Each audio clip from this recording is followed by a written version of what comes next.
Hello there, good morning once again, and thank you for staying with us. You're watching the AM show. We shall review the news shortly.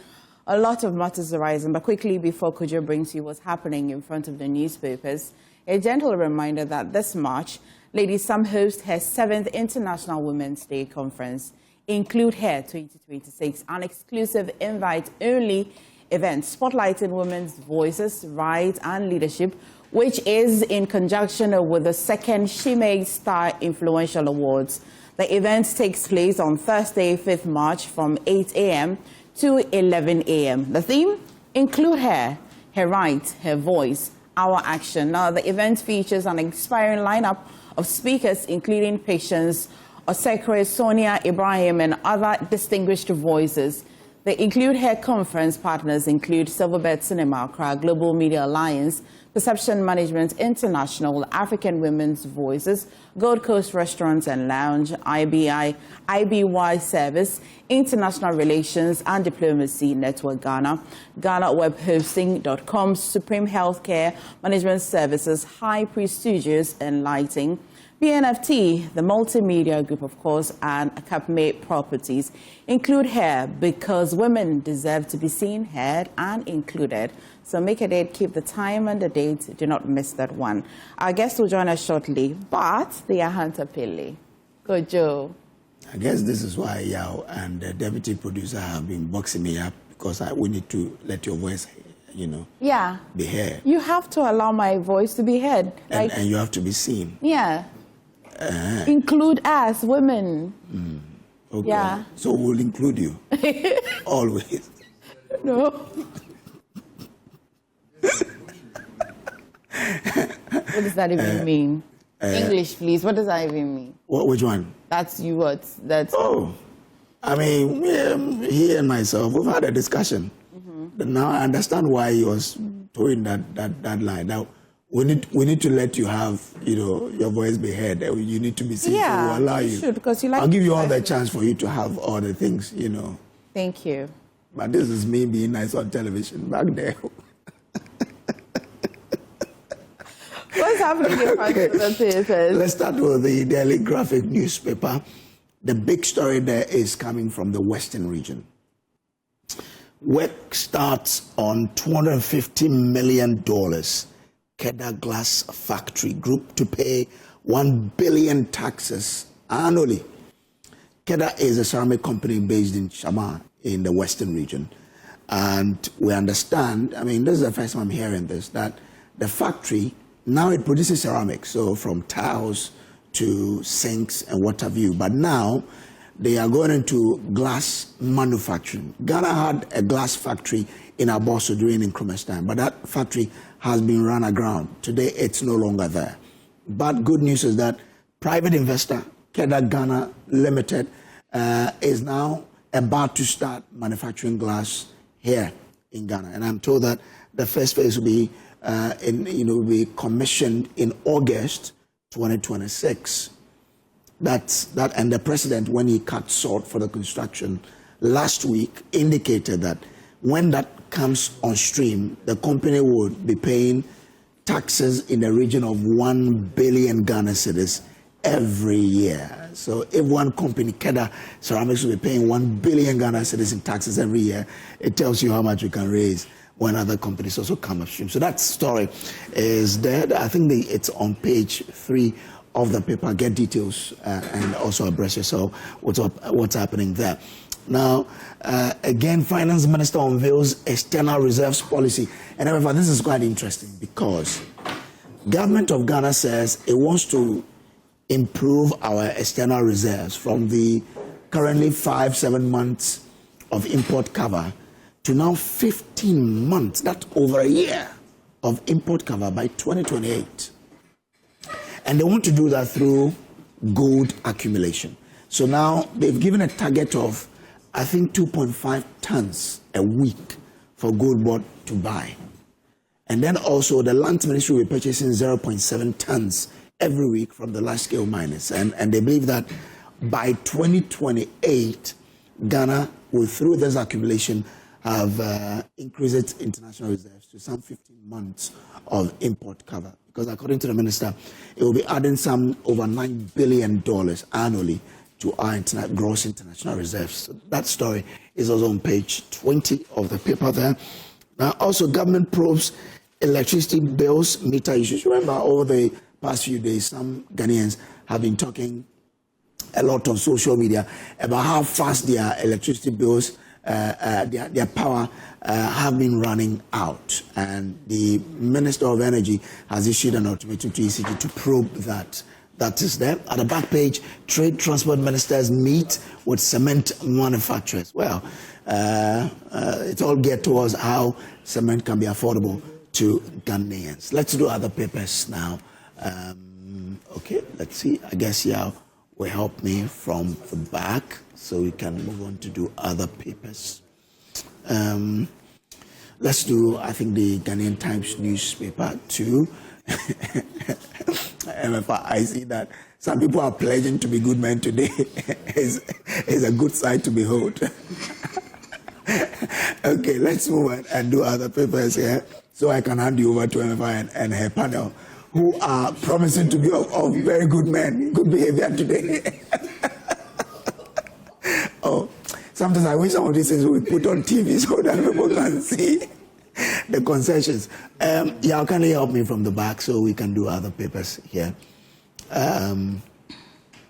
Okay, let's do Delhi Guide now. 5 GRA officers interdicted over cargo transit scandal. Remember, this is big. Now, there are some cargo bound for, I think, Niger. And when the officers had done the assessment, the tax that the persons who were transporting had to pay was a little over 2 million. Now, after reassessment, the tax has jumped to over 85 million Ghana cedis. So you ask yourself, where was the over 78 million going to go? And that's why GRA has interdicted 5 of its officers pending some thorough investigation. Remember, the finance minister had to travel there because 2 million jumping to 85 million is too huge. Yeah. No, that is over 80 million, because it initially was 2 point something. Now it's 85. It means that over 83 million was parked somewhere. Where was it going to go to? Get the details on page 6 of the paper. Government target 15-month import cover with gold. That's what I've explained earlier from the Daily Guide newspaper. They're going to buy, I think good board is to buy over 2 tons a week from artisanal and small-scale miners. And so get details there. Minority slums government over new DACF guidelines breach. They say that what the Ministry of Local Government, the guidelines it issued backed by Cabinet, it frowns on what the parliamentary approval was, and therefore government is in breach of that. They are warning that if nothing is done, they will go to court. The argument is the law prescribes that Parliament has to always give guidelines on how the DACF should be applied. But this time around, the local government ministry gave the guidelines, and they say that is contrary to the law, and therefore government has to take remedial measures to ensure that that is corrected. MP extortion buffer stock cases moved to new court. So these cases were at, I think, High Court 4. They've all been moved to High Court 3, and that's what the paper is reporting. The new finder, CD strengthens Signify, strengthens slightly. You know, so in January, I think the city had some slight beating from the dollar, but we're told that it has gained its strength once again. Now, this story is of interest to all of us. 2-year rent advance strangles cash flow. And a private developer is saying that he is happy with government trying to cap rent payment 2 years a year. Because if you charge someone to pay 2 years, it really stifles the person's growth. So he is in for the 1 year that government wants to move, so that people don't have to cover up large amount to pay 2 years in rent advance. So that story is there. You can get details of that. Cocobot files, 26.5 billion cedis vanished. Boinedu walks free. Randy Abe helpless. Details are on page 6 there. Farmers swallow Cocobot's price cut report is on page 3 of the paper. Smart lies blows lid on Eduboahen and Shatawale romance, revealing a tale of how an embattled spy agency chief's Lamborghini ended up with Shatta Wale. And court denies Abutrika bail, revives NACOP FBI marriage. Get details there. The overseer, PBC confirms Asifwe's claims of conflict of interest involving CocoaBoard's Atubuating. Now, this is a deputy CEO of CocoaBoard. We are told that before his appointment, he was a former CEO of a produce buying company. Yeah. And therefore, they feel that if he's a deputy CEO, there could be some favoritism for the company he used to head some time ago. Is that not amazing, Kujo? Because then we say that the current CEO, I've heard the minority advance the argument that the current CEO is not in the cocoa sector and does not understand cocoa. Yeah. However, the deputy, has been working indirectly or directly with his sector, which I like to think should come with some level of experience. And even that, we think that there's a problem. Well, but you also see the possible conflict of interest. Absolutely. The question is, what kind of pool are we picking from? Well, people who have worked with CocoaBoard before in the past, maybe.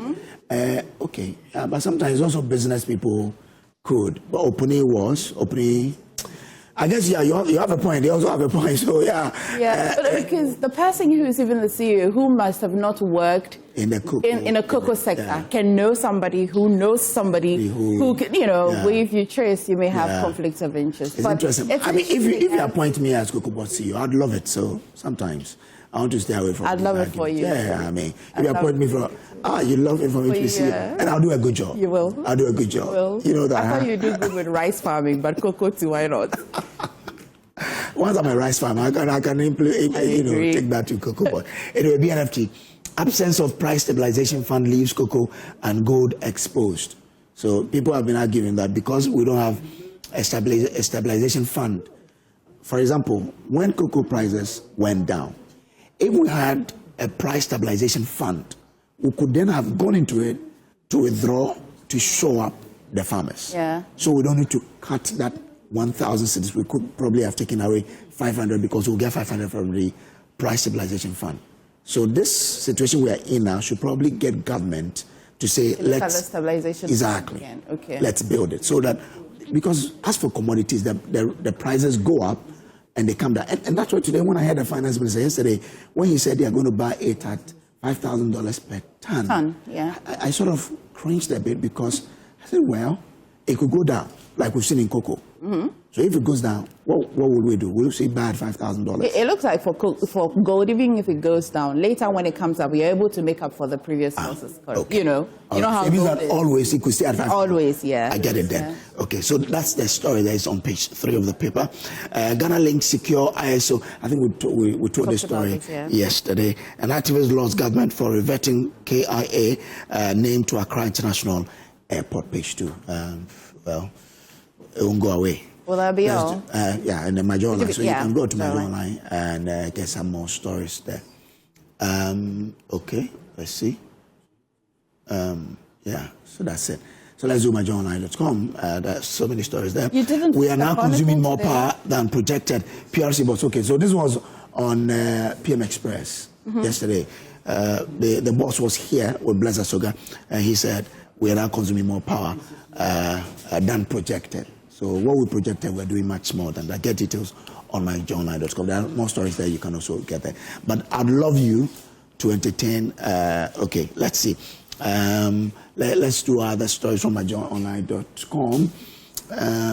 If you go on to the homepage, there are more stories there. It says Swedru School of Business apologizes over viral assault video. Okay, well, now they are apologizing. But yes. Yesterday I was telling someone that the young guy, especially the one who jumped onto the boy, I'm sure he's coming from a home where, Charlie, a homo bro.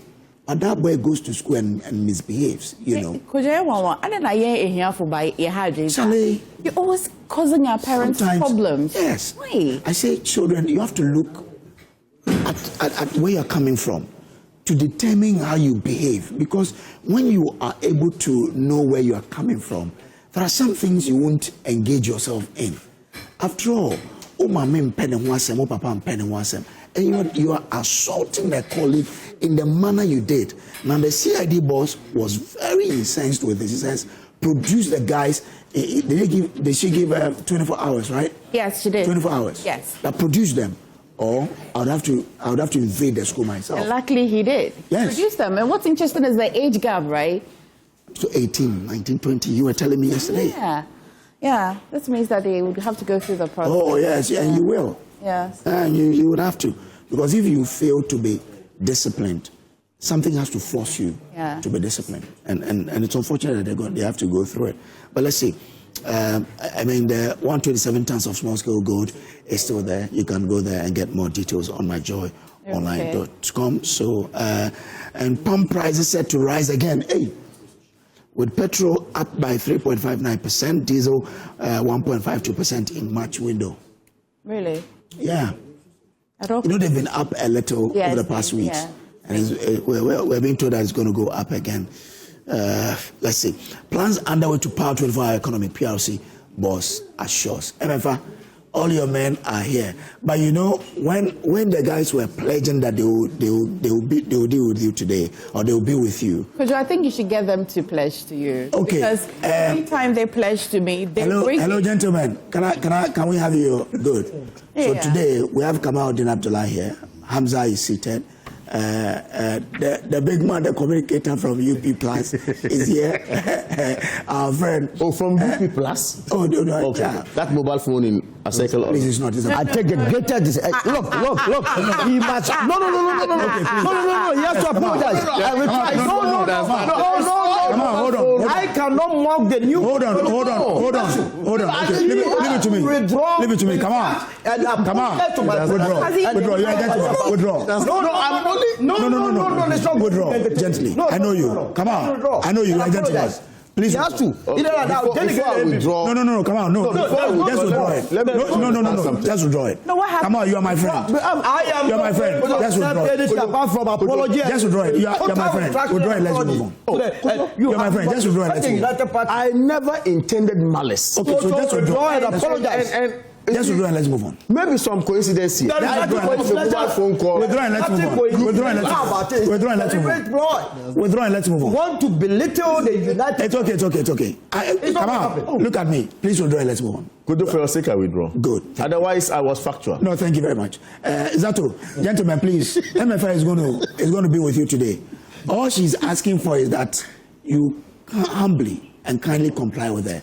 Today, don't interject. You know why? Because last week Thursday, they were very I was unwell, but I tuned in. We missed you for 2 weeks. I wanted evidence. You were all calm. Yeah. One could just say, keep quiet. You talk you were like unwell. Don't even look it. I mean, you look really nice. You look so gorgeous. So please, all we want from you is we want the same thing. Just on rest. Yes. That's why you come. You are looking very. Thank you. We promise not to interject when someone is. Have you gotten them to commit that they will not? Okay, so gentlemen, please, do you commit that you'll be? See, it's Ramadan, so these two they don't have that energy again to be doing what they are doing. It's this guy you should be worried about, Solomon.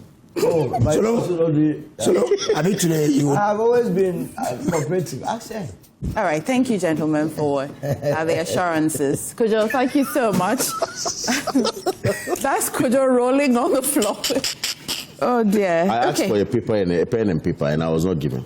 Of course. Adrobia, please get Kamal. I can get Kamal's paper, but I can't get him pen. We'll find him a pen. So we're joined this morning by Dr. Joshua Zato, who's kind enough to want to share his piece of paper with colleagues. Kamal-deen Abdullah, Deputy Director of Communications for the NPP, as well Hamza Suhini is a lawyer and member of the NDC communication team.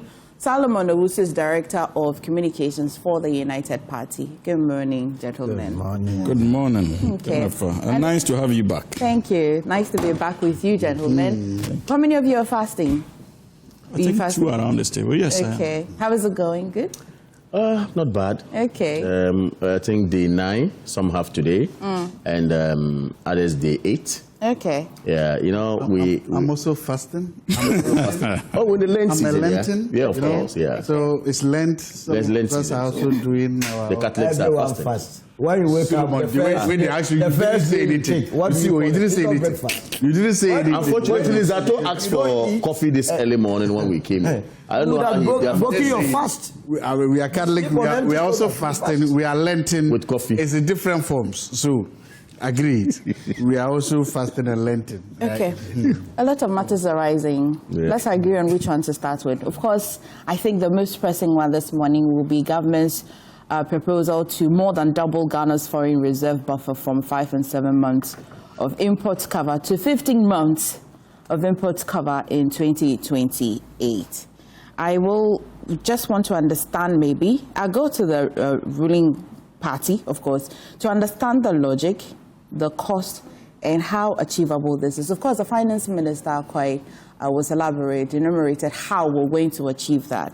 But for those of you who missed that presentation in Parliament, we've got Hamza here to break it down for us before the other opponents want to share their opinion. Hamza, good morning again. What's the cost of us achieving this, and is this not overly ambitious? Good morning to you once again. Good morning to my colleagues in the studio, our cherished listeners and viewers out there, and of course your production team as well. MFA, I think many of us monitored the Honorable Finance Minister in Parliament yesterday when he presented as part of the government's reset agenda the Ghana National Reserve Policy, intended to more or less mop up resources to the target of increasing the primary balance, what we call the import balance, to 15 months of import cover. One thing we need to appreciate is that the NDC government, when it was promising a reset agenda, was not simply burying itself in rhetorics. There's a trajectory that the government appears to be following. And to be able to appreciate that trajectory, you need to understand the global economic perspective itself. And if you remember somewhere 2011, especially after the 2007 financial crisis, that invariably affected the entirety of the world. The institutions like the International Monetary Fund started engagements intended to find a way out of the crisis and to ensure sustainable growth as far as the global economy was concerned. And they came to one conclusion, the IMF then, in that 2011 report that was published, that one of the critical ways of ensuring growth and sustainability in growth had to do with your handle on macroeconomic stability. And MFA,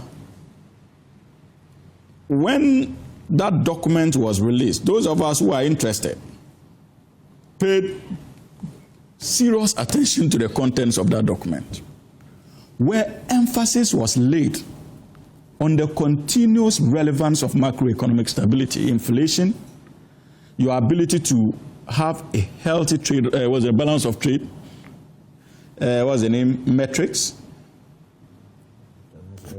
international reserves, primary balance, and the likes. Because these are the building blocks of any true transformational agenda. And remember that the global financial crisis in 2007 tested resilience, and we broke. So there was the need for us to have a new world order. Fast forward in 2015, the World Bank also followed.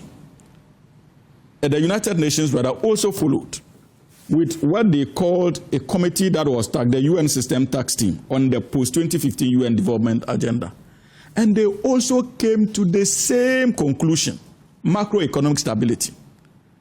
It has been 10 good years after the adoption of that particular report by the United Nations, because it was adopted in 2015.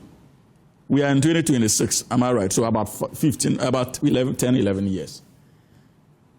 And the issue of macroeconomic stability is still critical.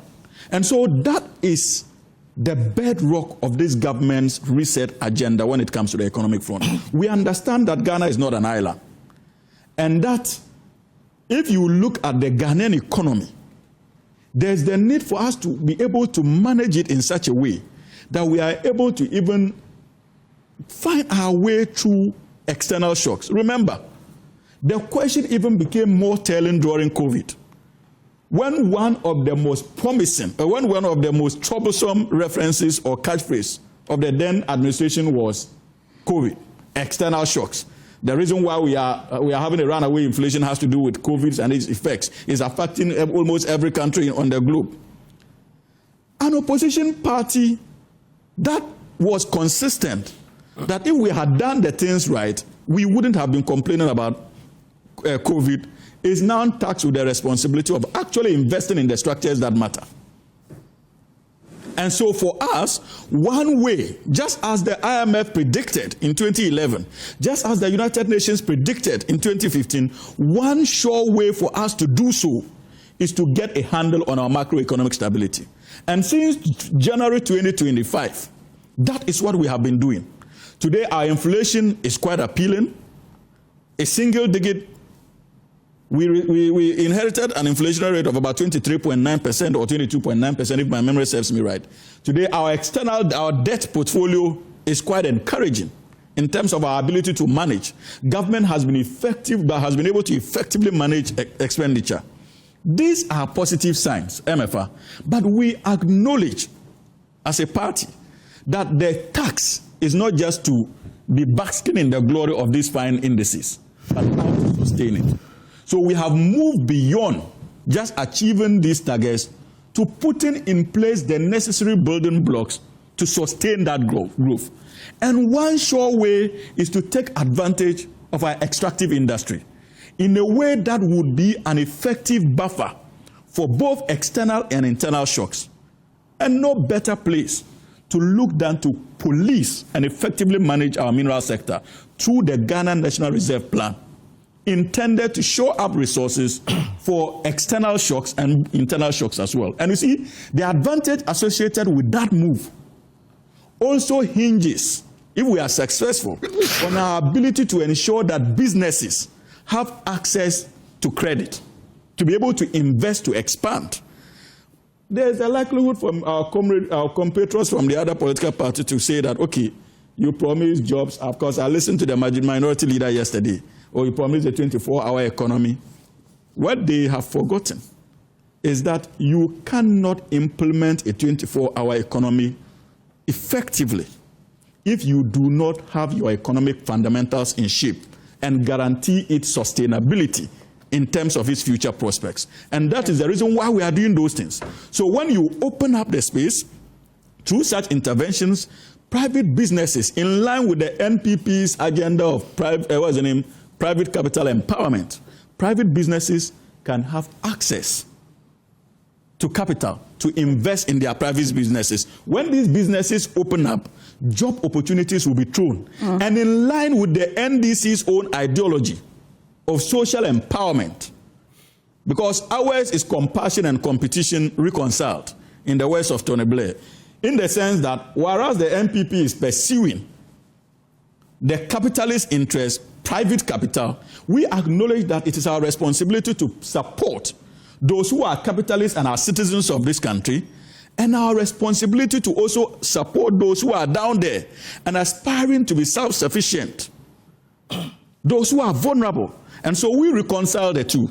So whereas we are creating the enabling environment through such novel institutional reforms in line with the reset agenda, the onus again is also on us to be able to invest in the sectors that matter, that is the social sectors, so that even these companies can take advantage to spur growth and government can be an effective partner. And so that is the rationale behind the Ghana National Reserve Plan. Okay. But the most important thing is our ability to police such interventions. And I can assure you that the NDC government, in line with that agenda, would actually drive transformation that many of us would be proud of. Okay. Kamal, let me come to you. Why? Because I want to ask the ruling government at what cost? Question again? I want to ask the ruling government, all of these nice things they're saying, at what cost is it to us? I'll ask you, maybe because you have been looking into See, yesterday I had the opportunity of listening a bit and also reading the entire 80-something paragraphs of the finance minister. And I said, yes. He started with very beautiful indicators that our economy is seeing now. And I said, yes, it's good for all of us. If the economy is thriving well, is doing well, then it's for us. But you see, MFA, let not this government, and economists have repeatedly told them, okay, appear to be in their comfort zone because they feel they have beautiful indicators today. They should never at all, because of the volatilities that we do have in the economic environment. They should never be in their comfort zone, continue to work. Again, the major reason why the finance minister was in parliament to announce this policy was to reassure Ghanaians, like Hamza rightly said, that the world is seeing a new trend. Which new trend is what? To create a buffer for your reserves and move from the dollarization of an economy to having gold as your reserve. Yeah. That's exactly what he did, which is not different from what Dr. Bawumia, Nana Addo Dankwa and Dr. Bawumia proposed in 2021. Completely, it's never different. 2021. Yes. In 2021, we had what we call the gold for reserve, the G4R. This time, they have decided to christen it some accelerated national reserve, whatever policy that they call it. It's the same thing anyway. What it is that the policy is going to ensure that the law that we pass, that some 20% of large-scale mining gold be bought by government through the Bank of Ghana, is actually entrenched. I'm seeing the finance minister saying that they are even going to look at how they're going to set the Lands and Natural Resources Minister, the CEO of Mineral Commission, and other people are going to sit, and then with the large-scale miners, to see how they're going to even maybe beef up, if they can even increase the percentage. That is a discussion that they are all going to do. That will be good for us. They're also saying that, look, small-scale miners, they're going to have aggregators also going down, deal with small-scale miners, and buy the gold, okay? That is through the Bank of Ghana to beef up our reserve. So basically, the policy is so. And like Hamza rightly said, it's true. Worldwide is doing that now. China, which is the biggest producer of gold today in the world, is embarking on that. India is doing that. Australia and other places, the United States of America, all countries, economies are saying that, look, let's move from having our reserves in dollars, but rather making sure that we have gold, that any time we can use that to get our foreign exchange, to make sure our economy is stable. That is a good thing. Nobody says it's wrong. But you see, I see so much ambition in the growth of the import cover that the finance minister talked about. Yeah. The ambition is too huge. I'm just praying that they're able to do it. We're just 2 years away to 2028. And as we speak, the highest we did in 2023 was about import cover of 5.4. I thought 5.7. 5.7 or so. Okay, yeah. The highest we did. And because of the pricing that was not stable, you may think that, look, today, gold has moved. In 2025 alone, gold saw about 3 times changes in prices. In the positive, going up. But let's take a cue from what happened to cocoa. When they came in, cocoa was around $10,000, $9,000 to $10,000 hovering. And we thought it was good. It was going to go up. Then it came down to about 7,000 there about. All of a sudden, sharply dropped to 3,000. But in all of this, if you have enough of it in reserve, the impact will be low. You see, the pricing that you have in the international market controls whatever you have in reserve. I agree. So I am saying that even if we are trading, it's good, but we should trade cautiously. Gold has now risen to about 5,000 something, 300 or so, or 400. Okay? It's good.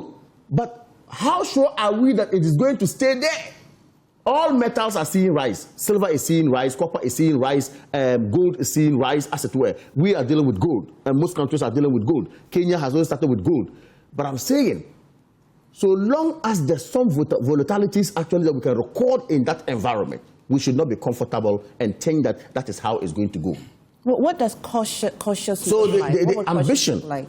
Come again? What would cautious look like for you? I am saying that, yes, in as much as we are hoping to keep reserves, in as much as we are hoping that the pricing of gold is going up, and that's the reason why we think that we'll have to keep our reserve in gold. And we thought through that from 2021 till date is a good thing. But I'm saying, let us not hinge our hopes alone on the pricing. As soon as prices of that fall, even though you may have much, the value of it will fall because the price has fallen. You understand what I mean? So I am saying that building an import cover of 15%. That is a good projection and a good target that you do have. But of course, if pricing of the same commodity that you're going to use to peg or to create a buffer falls at a point, the economists will tell you that obviously your calculation might suffer, as it were. Like I'm saying, it's good. However, we should tread cautiously and then not be too ambitious in whatever we do, as it were.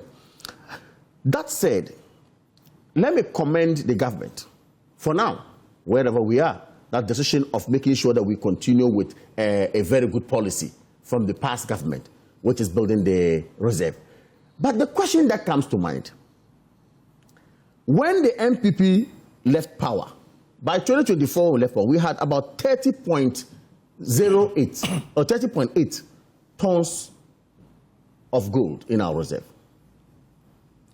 Because of we trying hard as an economy today, from 2025, to make sure our currency is stable, we decided to bring in Gold Board and told Gold Board that, look, your prime aim is to ensure that you get more reserves for us, buy for us in the local market with cedis at an interbank rate. And also sell outside to get us foreign exchange. And that's what we have been doing to beef up the strength of our cedi. Okay? What I mean, when they bring in the foreign exchange and we have more foreign exchange, obviously, pumped into the market, the cedi gains some strength, as it were. We have been doing that. Now, what happened to our reserve? Have we increased from the 30.8? We're told at the point it went to 38 tons.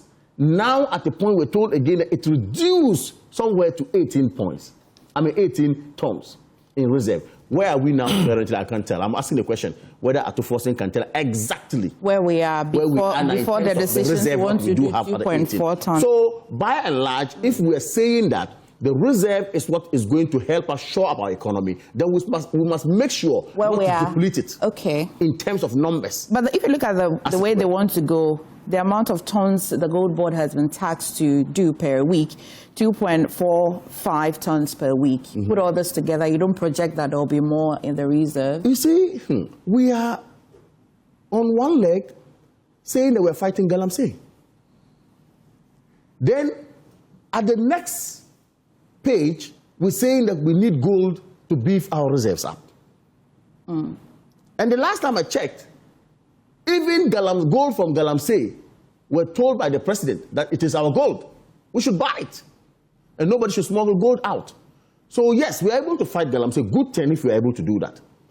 The small-scale miners who are licensed to work also, we are able to aggregate whatever they get and move on. Good.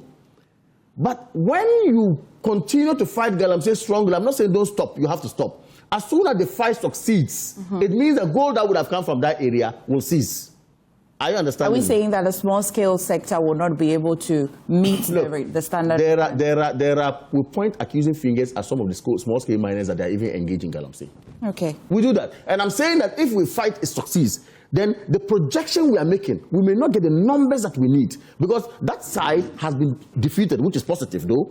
But the numbers, if we're assuming we're going to get some more ounces from that area, those ounces will stop. So let us not be too ambitious, again, to my point. Okay. Let's try to streamline and work hard and ensure that the policy is good. However, whatever we have in hand must actually be beefed up properly. Then at the end of the day, we will succeed as a country. Okay. But I can say, all in all, we all support that idea. Okay. We all support it. It's a good thing. The world is going on that trend, and we must all support it to see how we can help our economy. Solomon, so 15% import cover.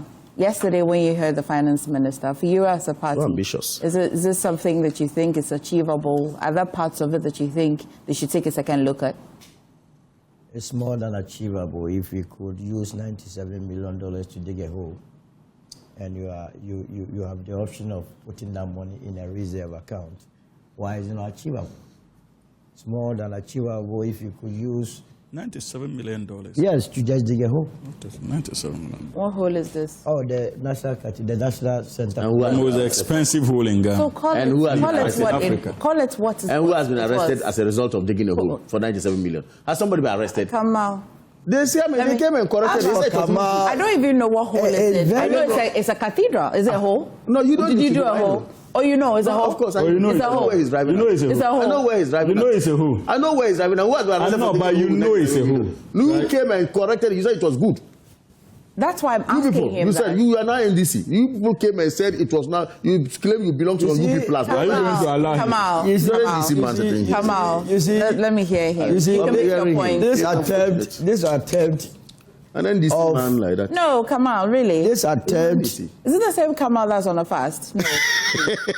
he's not fasting, so don't worry yourself about him. Solomon. The truth of the matter is that this attempt by MPP and their sons to forcibly push me to the NDC is disingenuous. They must be called out. Anywhere they find me or see me, they are so uncomfortable. I saw your wall and all of that, the NDC.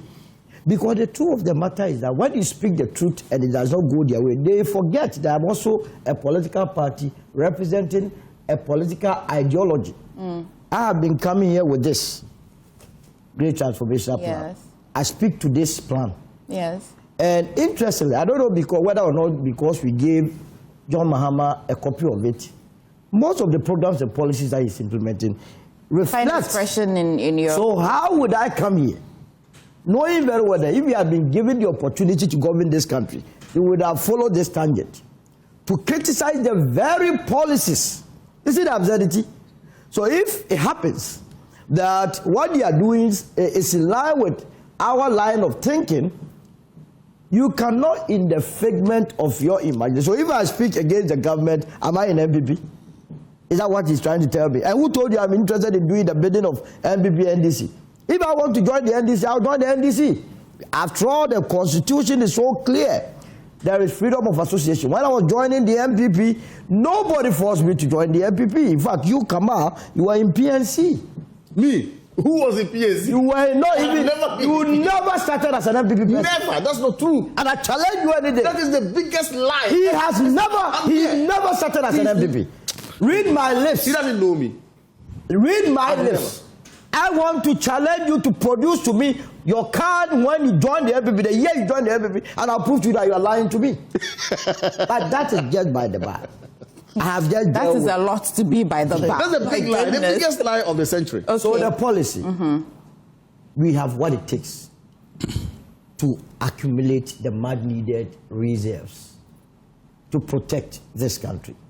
Because the sort of investments you use our monies for, it's nothing to write home about. I just told you about the National Cathedral when we dug a hole for 97 million. We have been taken through the National Service Cathedral debacle, the chop and the Scholarship Secretariat, ECG, chop everywhere. The corruption around us, if we were going to stop everything and even focus on having corruption, we will be accumulating a lot of reserves. Now, the work of every government, the first duty of every government is to manage the economy very well, as captured in Article 36, Directive Principle of State Policy. If you are managing an economy very well, they say you save to meet a difficult day. Like the ant. The ant always saves food for a difficult period. So any country that does not save is bound to fail. Is bound to fail. We have been doing 3 months of import cover, 3 months of import cover. Before the last administration left power, they put it at 4 months. This administration has increased it to 5.7 months of import cover. No. Why you pushed it to 5.7? It was 5 point something. No, it's not true. It's not true. I said, 2023, we hit. 2024, what are we talking about? These are 2024 figures we are dealing with. Yeah. You said you read the very document the finance minister gave you. What month did this state?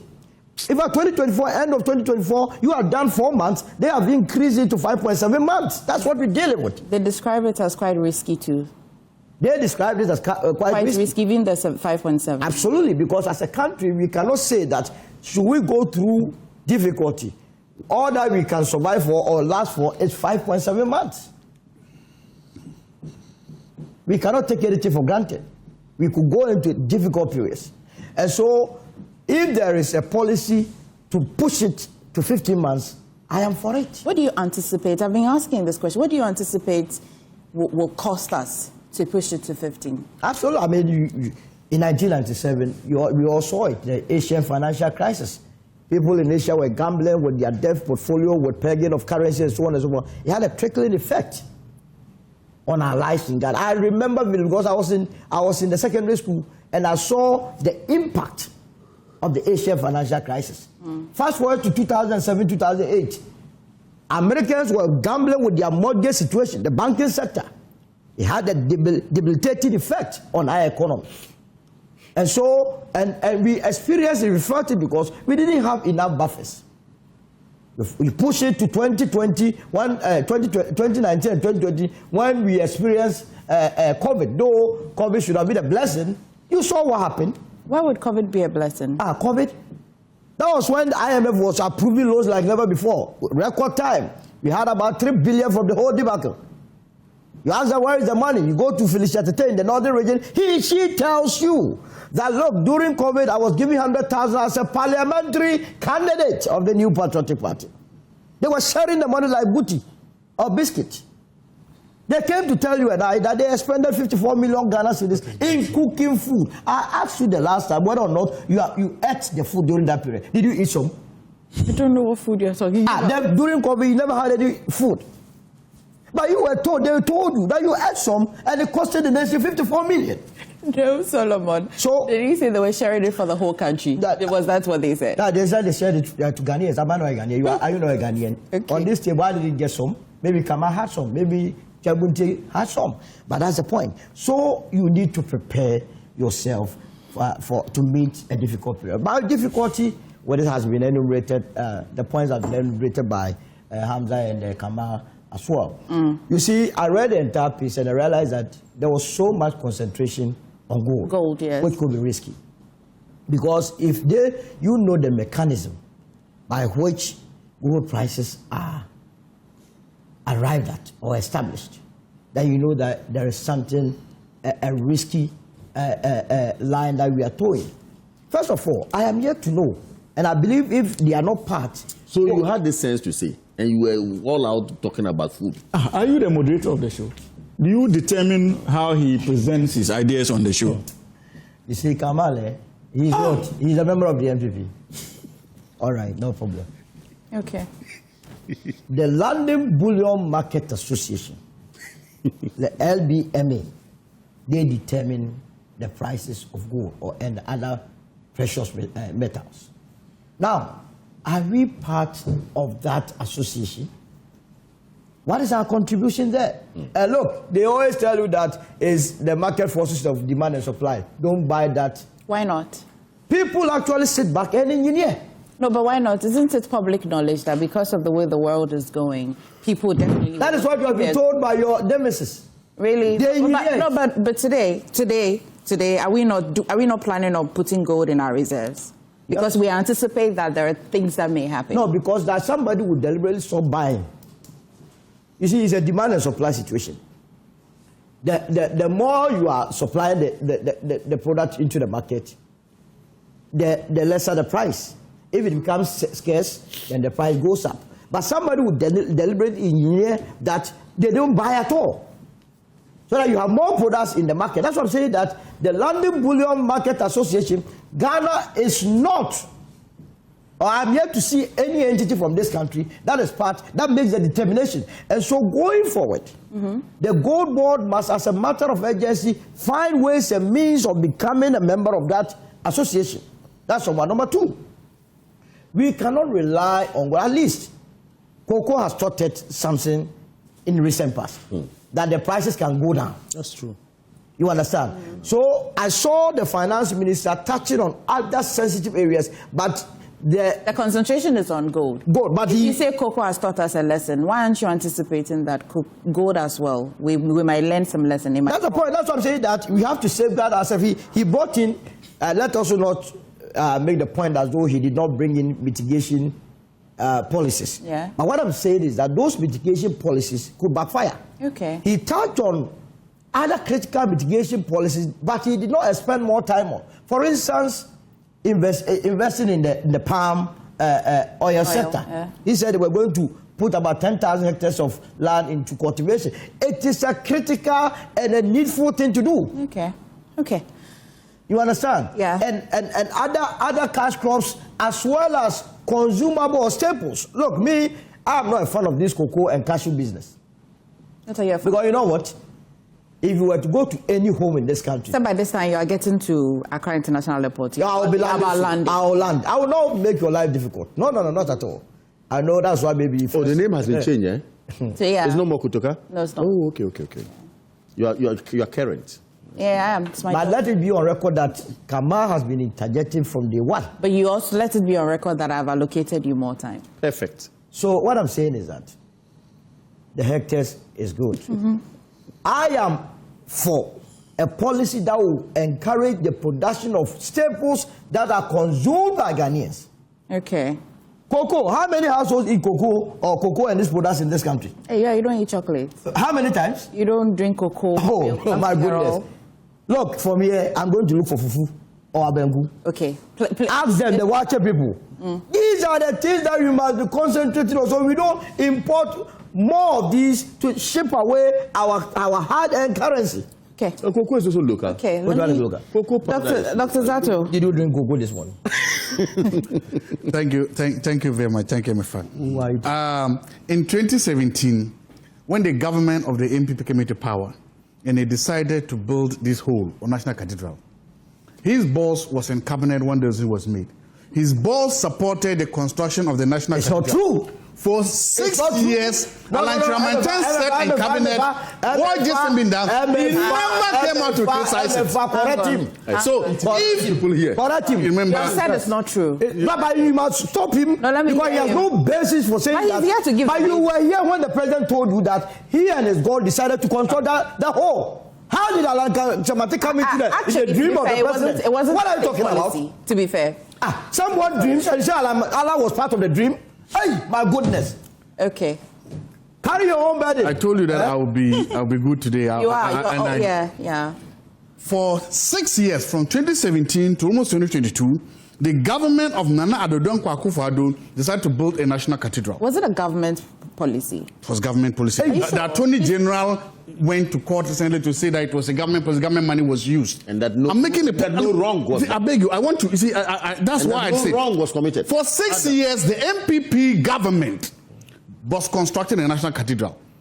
For 6 years, his boss, Alan Chamanten, was sitting in cabinet and government when the construction secretary. He never Hang came on. out to say that he was Hang against on, was National Cathedral discussed at cabinet? Was it a policy? I'm not- It was never discussed. I'm- It was never discussed. MFA state funding cannot come into something when it's not discussed. No, hang on. It is discussed. But then they were Nana Yankamasam. And How were you going to control the border like he said? I Nana said Yankamasam. Again, can No, but did you anticipate that he would have said no? Can I to the make- policy? can I make my point? If it's a policy. Can I make my point? Please make the point. His boss, Alan Chamanten, was in government, was in cabinet when decisions were made to use state resources to build a national He cathedral. was not part. He sat there for 6 years when this policy was being implemented. Never, there's no documentary evidence to show that he was against the policy. Was there any documentary If for the it was policy? a bad No. policy, Was there? his boss, Alan Chamanten, No. Was there any documentary policy? If it was a wrong policy, his boss couldn't do it. He's If we asking throw away money, his boss. Why is he not? So No. He has to answer. was in I'll- government. Critical part of this discussion. I will allow this question. He to pass. was in government. So is there any Government documentary Government that for it? Government make let's decisions. don't do No. Governments make political- because I want- this point must be made. I understand your. This point must be made. Oh, allow you know, I No, don't this was a simple one, so that you flow. You know, I don't need your help to flow. But it's a question you must answer. I don't need your help to flow. So you are running away. You But came I'm here asking the question. in spite of Solomon, Lenten you don't to do trust me this. with the question. I'm Oh, asking yeah, the you question. do it. You Right. do it. No, sorry. I'm asking the questions. Sorry. If he learns Governments make collective decisions. Governments make collective, and there are people who have resigned from the government on principle that I disagree with the decision made by the government. People have done that. Is documented. His boss sat in government for 6 years when this policy was being implemented. If he was against it, he could have resigned. 1, 2. He could have spoken publicly against it. The fact that his boss sat there and participated in the government when this was made, today you cannot come and sit here and now try to say that he wasted the money. He helped to waste the money if he's wasted money. by his exit from the party that was was in government at the time, does it not come back to rule out all the things that? No, he didn't say he exited because of national cathedral. He exited because some delegates humbled him. It's not true. It's not true. I will not be sitting here for Zato to be peddling lies. For Christ's sake, we are sitting. It's a national program, and he must not. I cannot talk right. I will not sit down for him to say anything. Yes, it's true. He resigned because he was for delegates. He resigned because he was. Which the super delegates? Gentleman can be given a pen and paper to. No. Oh, well, no problem. Here's my pen. Thank you very much. But I hope you doing this? Have time to deal with all because we will not discuss it. White people are letting and they are lying. It's not fair to the Christian community. Dr. Zato. So my point is made. So when it comes to Niger Cathedral, his boss is... This shouldn't be the attitude of UP Plus. Now let me come back to the substantive issue. Good policy is good politics. And the domestic gold purchase program is a good policy and a good politics. So I'm glad that they are doing it. There's something we call policy continuation. I see this policy as a continuation of the domestic gold purchase program started by the previous government. You see, public policies, when you make them, they are not meant to be perfect. Nobody makes a policy looking for perfection. The idea is, mostly if it's a social policy, is utilitarian. But when it's a policy like this, you make it, and then as time goes on, you reform it, you restructure it to make it better. Sometimes to make it respond to emerging issues and emerging trends. So that's what I'm saying. We are now here because managers of the economy now have seen the wisdom in that policy that Dr. Bawumia brought. And they are now seeking to make it even bigger and better. That is okay. That is perfect. I completely agree with that. When we are teaching public policy, there's something we call the policy cycle. The very last item on the policy cycle, sometimes theoretically, is something called policy cancellation. But sometimes you can read textbooks or even academic articles, and they don't even discuss policy cancellation. Because the idea is that a public policy once made is not cancelled or cannot be cancelled. So now they change, they are reformed, they go under different forms, and they come back. So that is why you realize this policy, especially at a time when the U.S. economy is in some kind of tumbles. Because of Donald Trump, people have lost some amount of faith in the U.S. economy. And so instead of investing in the dollar, a lot of people are rather investing in gold and minerals. That is why the Bank of Ghana, into the ministry, sold about 15 tons of the gold. They did that because it hit a high price. And they were, listen, let's cash it in. So we also have liquidity. Again, that was a smart move they made. And sometimes when you make some of these moves, you can hit it, like they did. In the cocoa, they should have sold at the time. They didn't. They missed it, and they lost it. So sometimes you can have hits and you can have misses. They do that. But the idea is that policy continuation is a good thing. And as a country, I'm happy that we are beginning to realize that we can and we should use the abundance of gold and resources we have to show up our economy so that at least it reduces our risks to the volatility in the international market. I'm all for that. So that's what I'm saying. That now, there's something too. We don't give credit in this country. I realize that. Last time we were here talking about the cocoa. The NDC and the other people went to all the extent to talk about, let me say, how bad the finances were at Gold Board. They did that. And that everything was attributed to the NPP, the past government. They did that. That was okay, that was fair. Here, you have seen that nobody, so you criticize and you crucify the NPP because of what you think they did in Gold Board.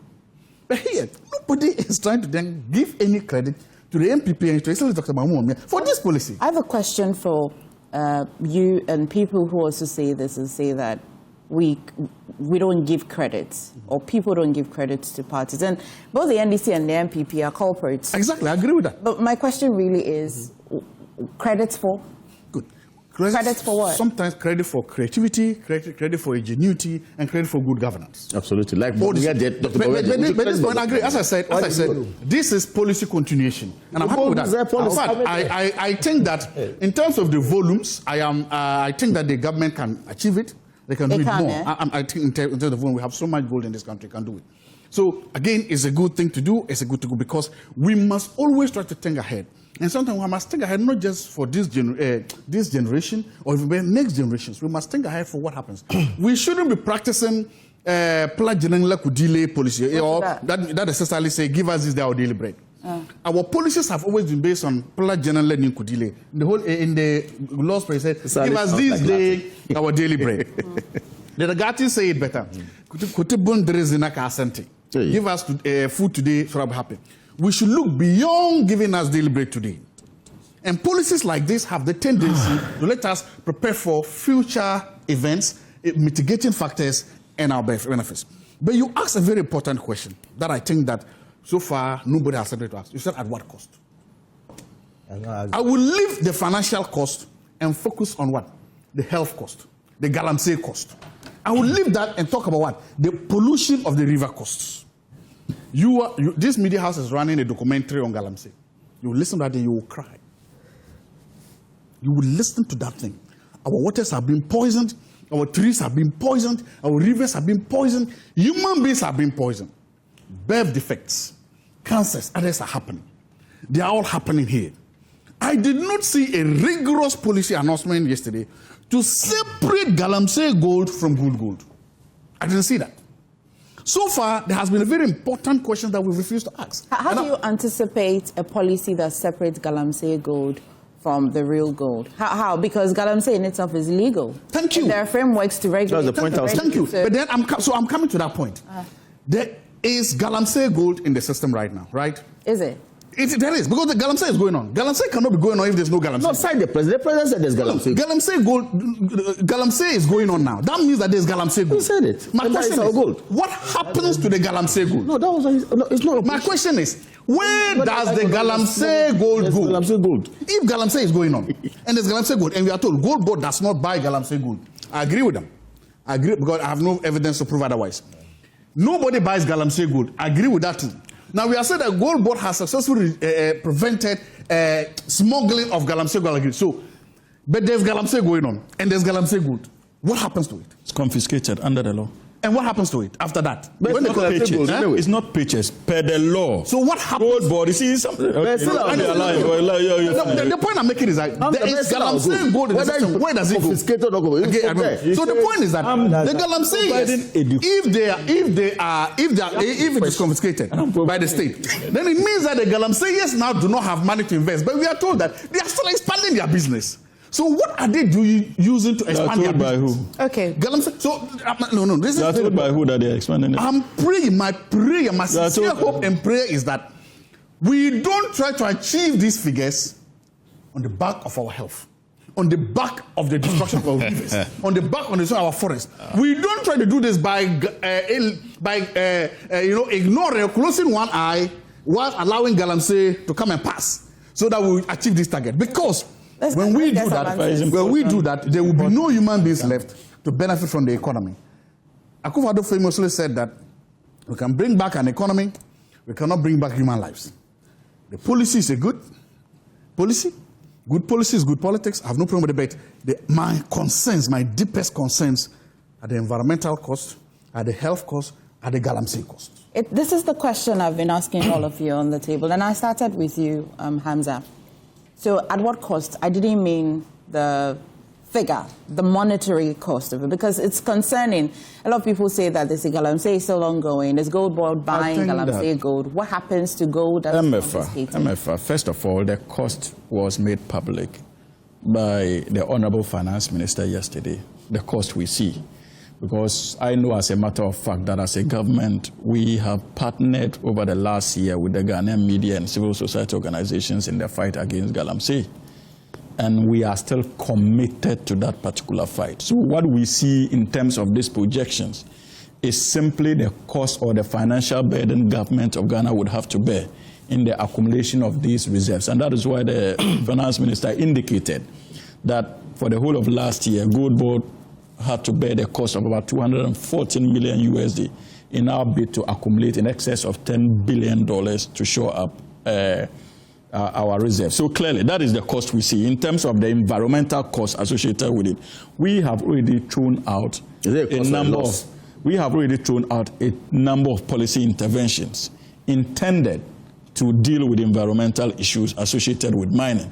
And that is why even if you listen to the finance minister, he indicated that reclamation of the lands is one crucial aspect of that particular exercise of ensuring environmental sustainability. But you see,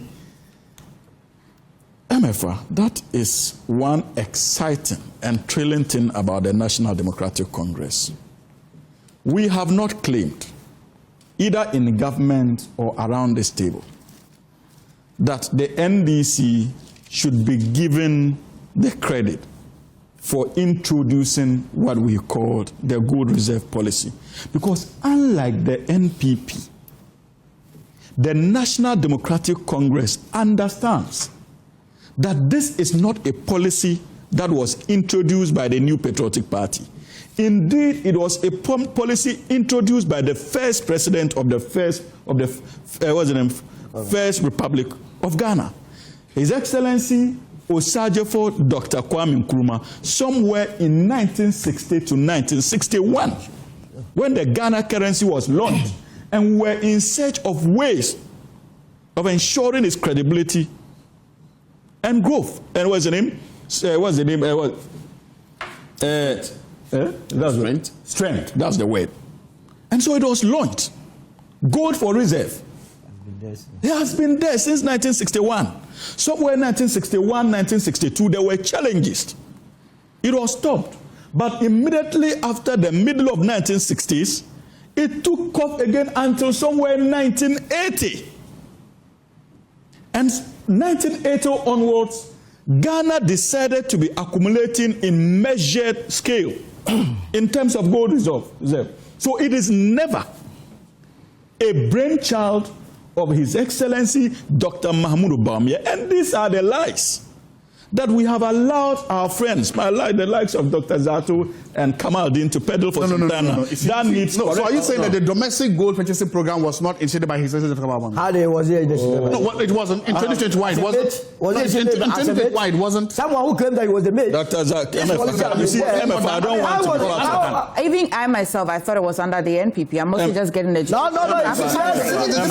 Everything. You call what he said education. You call what he said education. You can make 100 just say you call it education.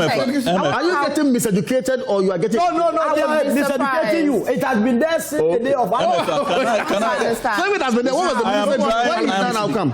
I'm trying not to... If it has been there, what was the minister doing in Parliament yesterday? But he was telling you that they are increasing... So he only went to tell us that he was increasing it. Absolutely, announcing it to Dr. Zato, but I just heard Hamza say that then... When Hamza is done, I'll come in, so don't worry. Okay. He didn't say that then this is taking credit for it, or he said...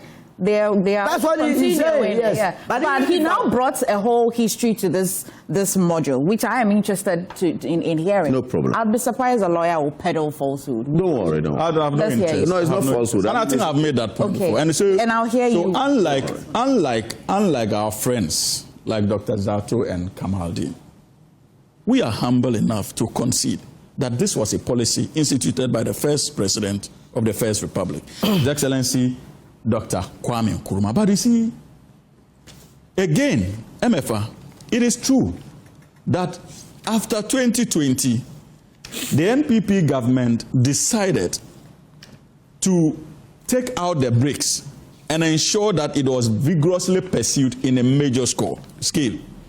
And when it was being done, we raised certain concerns about the manner in which they were doing it. Before we get to how it was done, what nature and form was it introduced under Dr. Kwame Nkrumah's era? First of all, our point was the institutional setup. Because this is a policy that we have run for so many years. The Bank of Ghana. The Bank of Ghana has been buying gold. You understand? So our argument, and that was what informed the NDC's decision of the establishment of a gold board to give it certain regulatory structures. You see, Ghana's problem has never been ideas. Absolutely not. It has always been the commitment to realistic transformation. And our campaign was anchored on the vehicles that will be provided to ensure transformation and sustainability in line with modern trends. And that was what birthed the gold board idea in opposition. And that is why today we can sit around this table and comfortably track Ghana's transactions in the gold sector through gold board activities. We have brought some measure of certainty to even gold dealers, unlike it used to be under the NPP regime. And that transparency is critical if we are to reap any associated benefits from that sector. So that point needs to be made. And my brother also says that, oh, the NPP did this, he and Kamal, the NPP did this, and the NPP... the simple question we need to ask: what was the effect of those policies? For 8 good years in opposition, Dr. Baumia organized public lectures in public institutions and told us how they had a key to the economic problems of this country. For 8 good years in power, Ghanaians gave them 8 good years.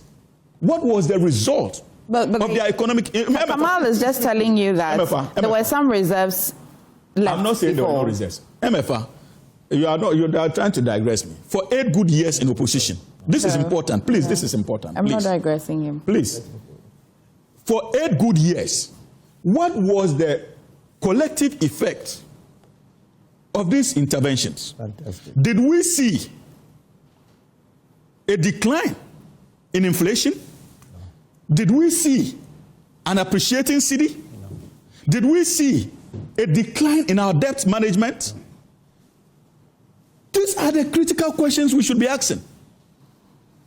And in less than 1 year, because we came with a workable plan intended to transform, the objectives may be the same, but the structural transformation is important. That is why today I can comfortably sit here and tell you that inflation is down, policy rate is down, businesses can now borrow at a lower rate. I can comfortably sit there and tell you that our debt levels are going down. But the bedrock of the last 8 years in terms of their economic management was rooted in what? Borrowing. That was the economic magic that they sold to the good people of this country. We have moved away from that trajectory, and the onus on us is our ability to sustain. And we are not behaving like the MPP. We have already moved into action with a workable plan of trying to sustain this growth, so that even long after an NDC administration is gone, any political party that takes up the reins of governance would have workable institutions based on which growth can be anchored and sustained.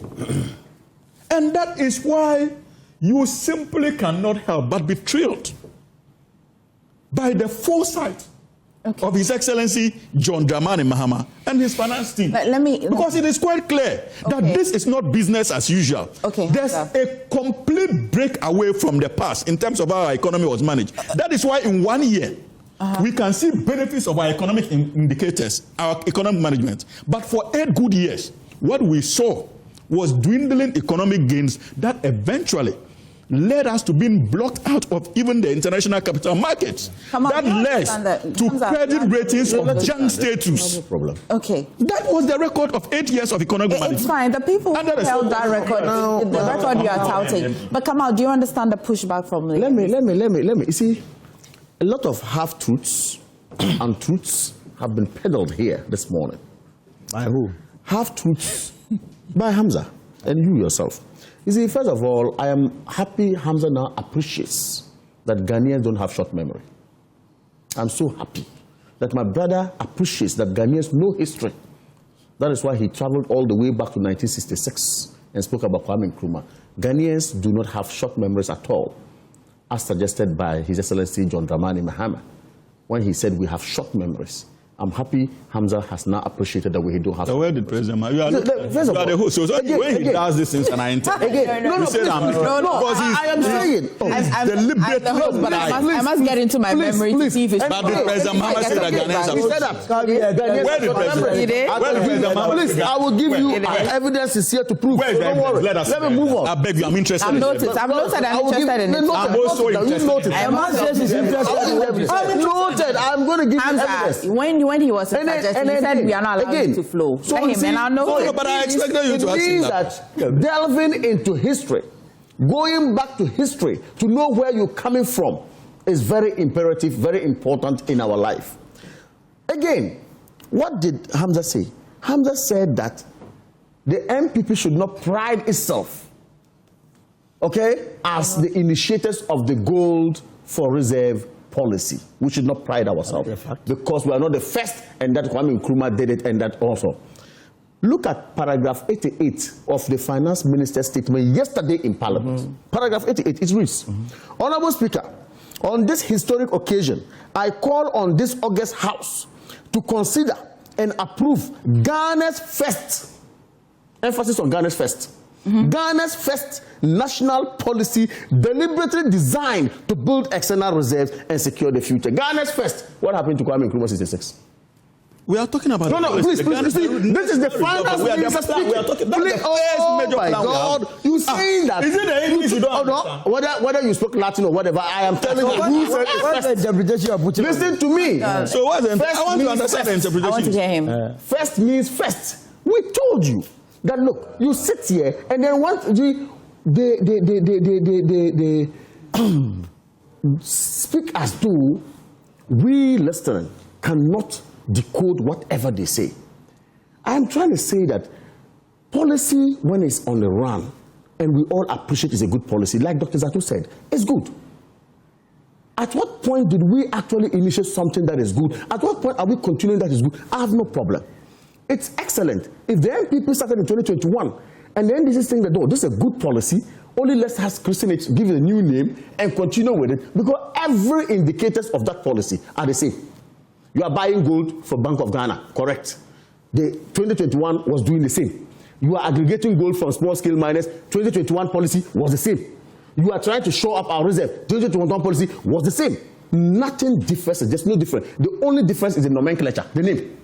Okay. Okay. Now, while I agree. Now let me let him understand something. I'm staying with you. While I agree with you, the first who did it, who didn't do it. It comes back to what Dr. Zato says, that policies are quite political. Absolutely. And so the paragraph cited and all of that. But the crux of the matter is that whatever decision we take as a government, the impact of it. For me, I'm concerned about the bread. No, you spoke about the impact. And he told you, he mentioned certain things. That's what I'm coming to. Okay. He said that. He doesn't have the hoodie. He said for 8 good, please. He said for 8 good years, if we claim we did whatever, what did we do? Again, he has forgotten so soon. So what was the impact? In 2016, what was the impact of the economy with all their lofty and great things they claimed they had when they left us? 2016, before we came to power. Again, in 2000, well, please. In 2008. Even though we didn't make mention of having the economic messiah, I can answer. Oh, please. In 2000, when the NPP was voted for to come to power, inflation was around 48%. In 2000. Check it. When the NPP was voted, led by Kufuor, inflation was around 48% when we took over, before we left. And then how much was fuel? And what? Please, I am trying to say that there's a trend. Is Kamal following the discourse? Please. That doesn't make my point. Are you responding to me or you are responding? He's trying to say that that's the point I want to understand. ran down an economy in 8 years. And I'm saying that. And then trying to say that you did first. But you cite your response from 2000. Oh, first of all, I am only trying to MFA, I'm not confused. We are succeeded in if you understand, please. Why do you come and confuse? Leave him. I want to stay understand my argument. I'm with you. My brother sits here and wants to say that. I'm interjecting because so that he doesn't respond by also taking us to go ahead. Tell me. Confusing. Why interjecting? I will still stay put on my point. I mean the 8 years. Why? Because, and I'm coming in because he said 2000. Man, I jumped to because then what will happen is that the response will come to pre-2000. No problem. That's what I'm saying. Let's stay in the 8 years. You see, just not too long ago, somebody took you to 1966. True. And you had no problem with that. No, I had a problem. You had a problem with that, of course. And I said, what name is this? And I am taking you just in recent times, just 2000. 2000.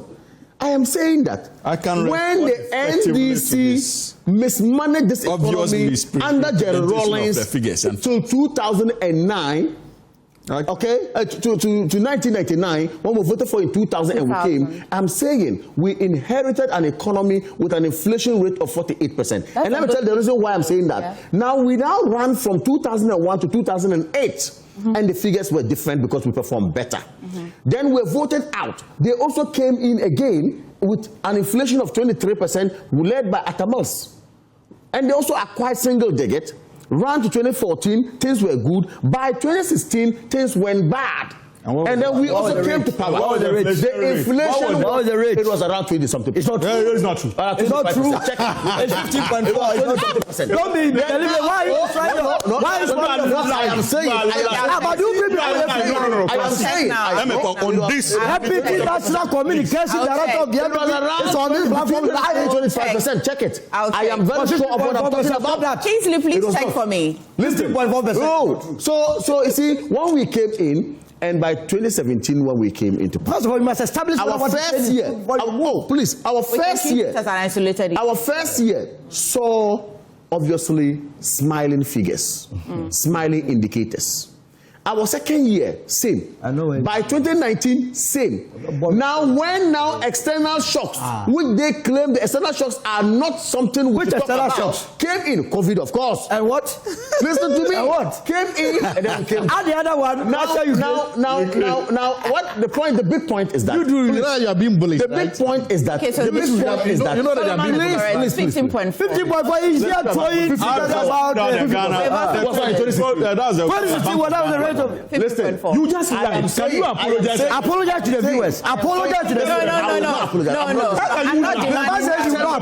We have put the correct figure out. Just lie and let's Hang on. in the name of Hamza. God. Just apologize. Hamza. Why are you doing I am not demanding. Oh my God. No. I'm not demanding an apology for numbers. You can get confused. A Muslim just like me. He's a Muslim. You must apologize. Listen to me. He has lied. Our religion requires. And this is a religious requirement. I cannot be part of it. This holy man. And who made you the Muslim prefect on this issue? Who made you the Muslim prefect on this issue? Who made you Muslim prefect on this issue? Who made you Muslim SP on this issue? I'm surprised. He's not even a good Muslim. That's exactly. No, so you I'm saying- lecture political side. Yes. You should have helped me correct to know that it's 15.4. It's not 15.4. I'm saying He's not interested because he's an MP. You are the only neutral here. That only person could have corrected me. I don't have the figures. Here are the figures. Please, Let me don't say say that. Please. I don't have the figures. I don't have the figures. I was counting so much on you. I don't have the figures. No. But what I'm saying is that who made you Muslim prefect? All these things that we're talking about, Ghana is on a growth trajectory. At a point you go up, at a point you come down. When governments are voted for the first year, you are upbeat about what you do. Yeah.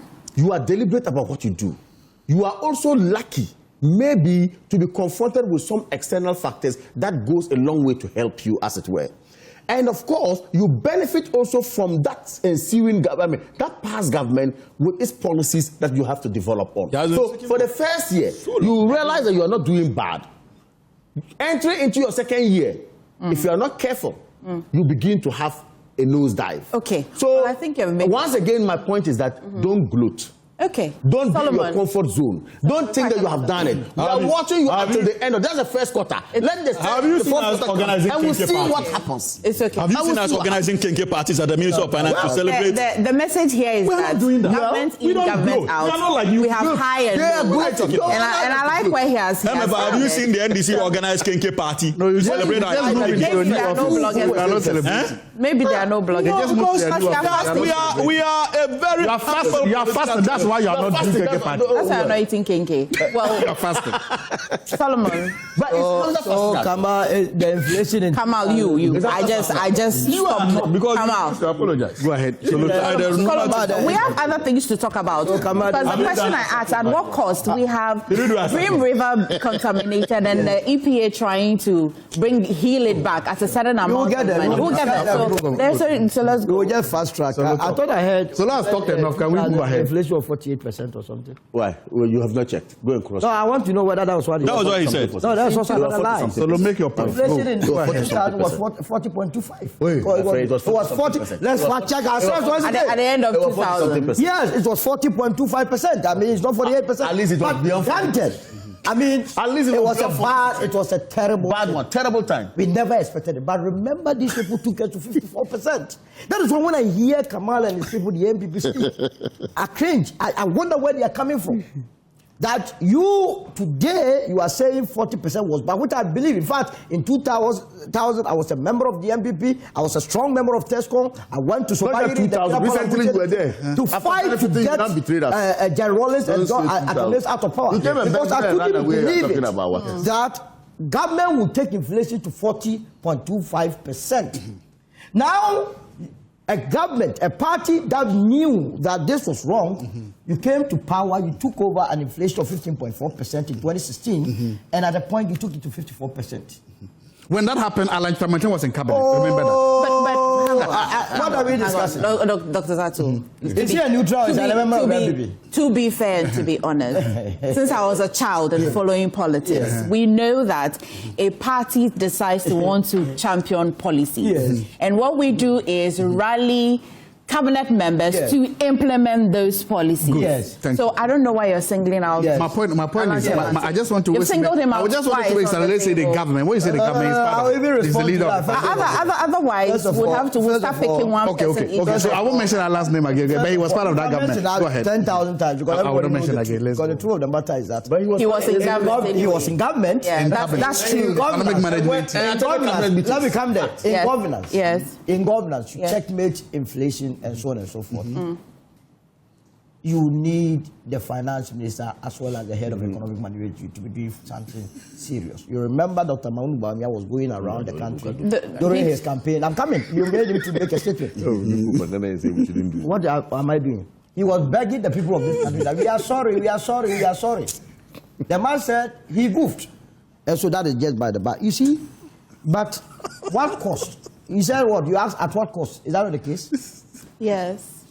You've answered that. You've answered that question in your previous. So you're saying that, but they should be careful. No, at what cost? If you have nothing to say nothing. No, at what cost? You have not asked me.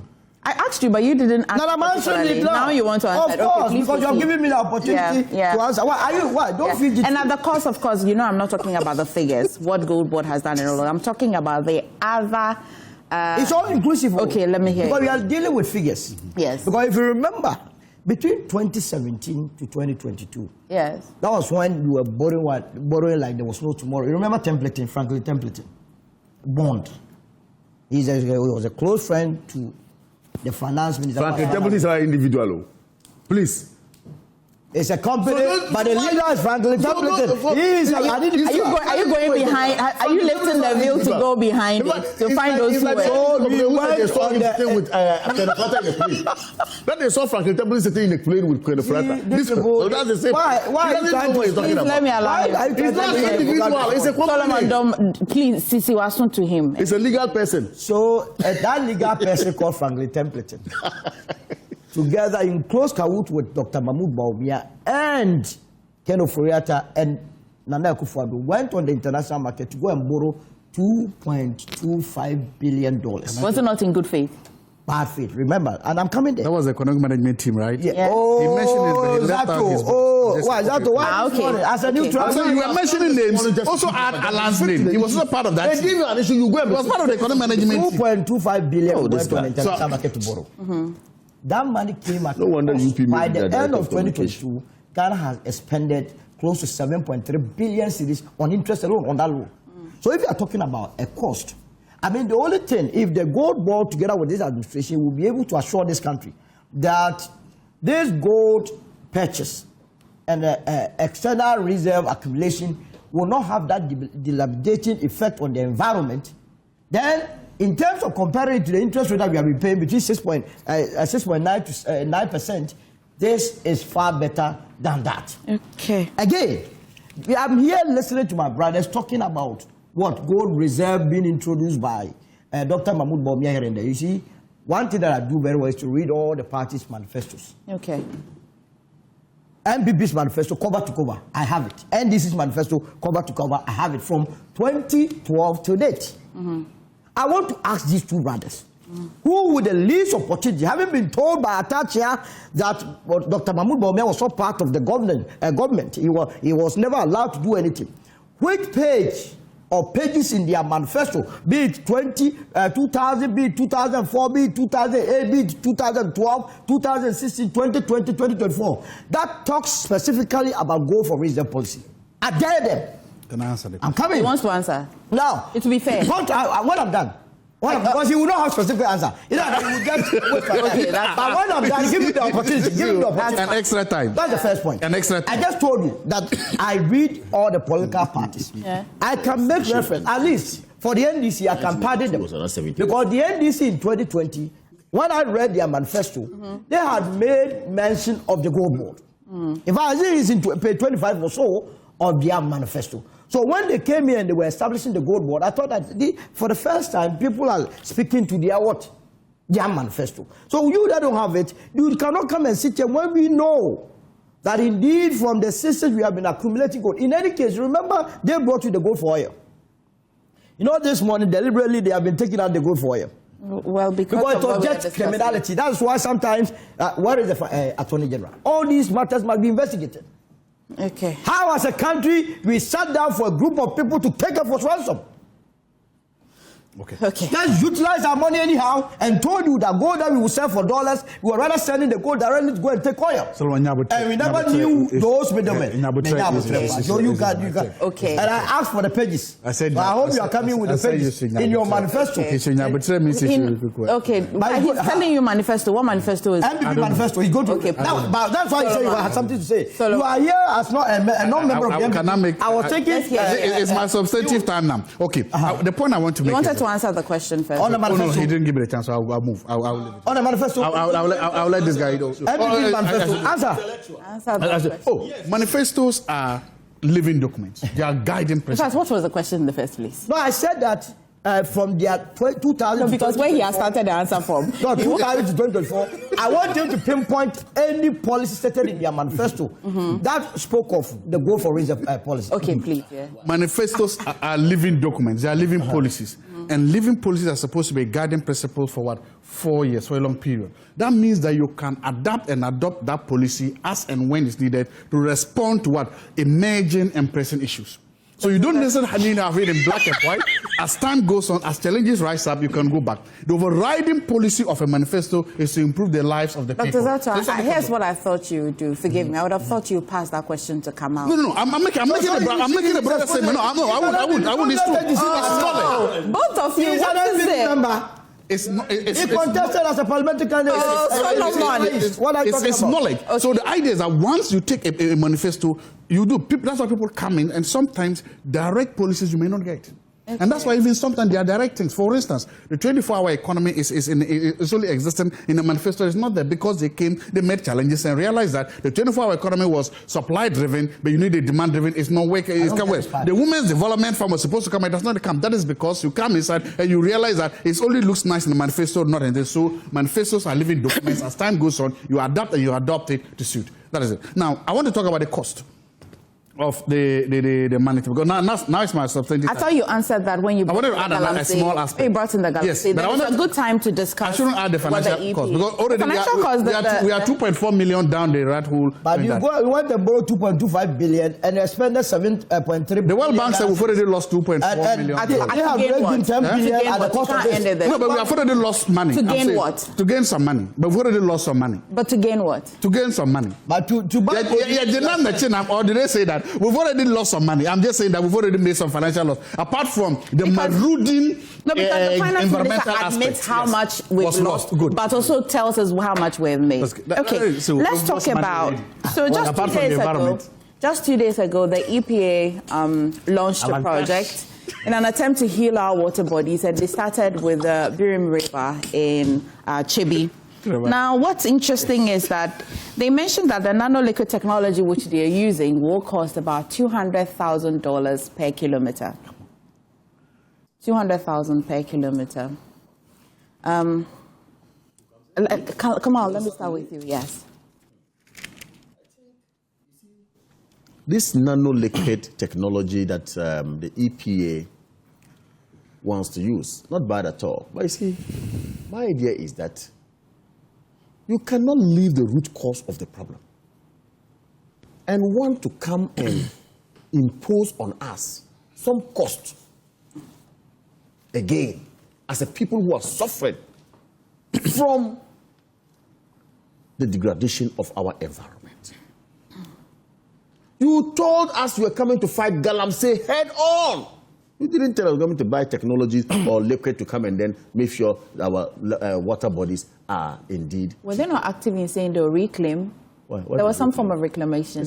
Land, forest, river. Didn't they say what that? Akufo-Addo did was to issue a moratorium on small-scale mining in general.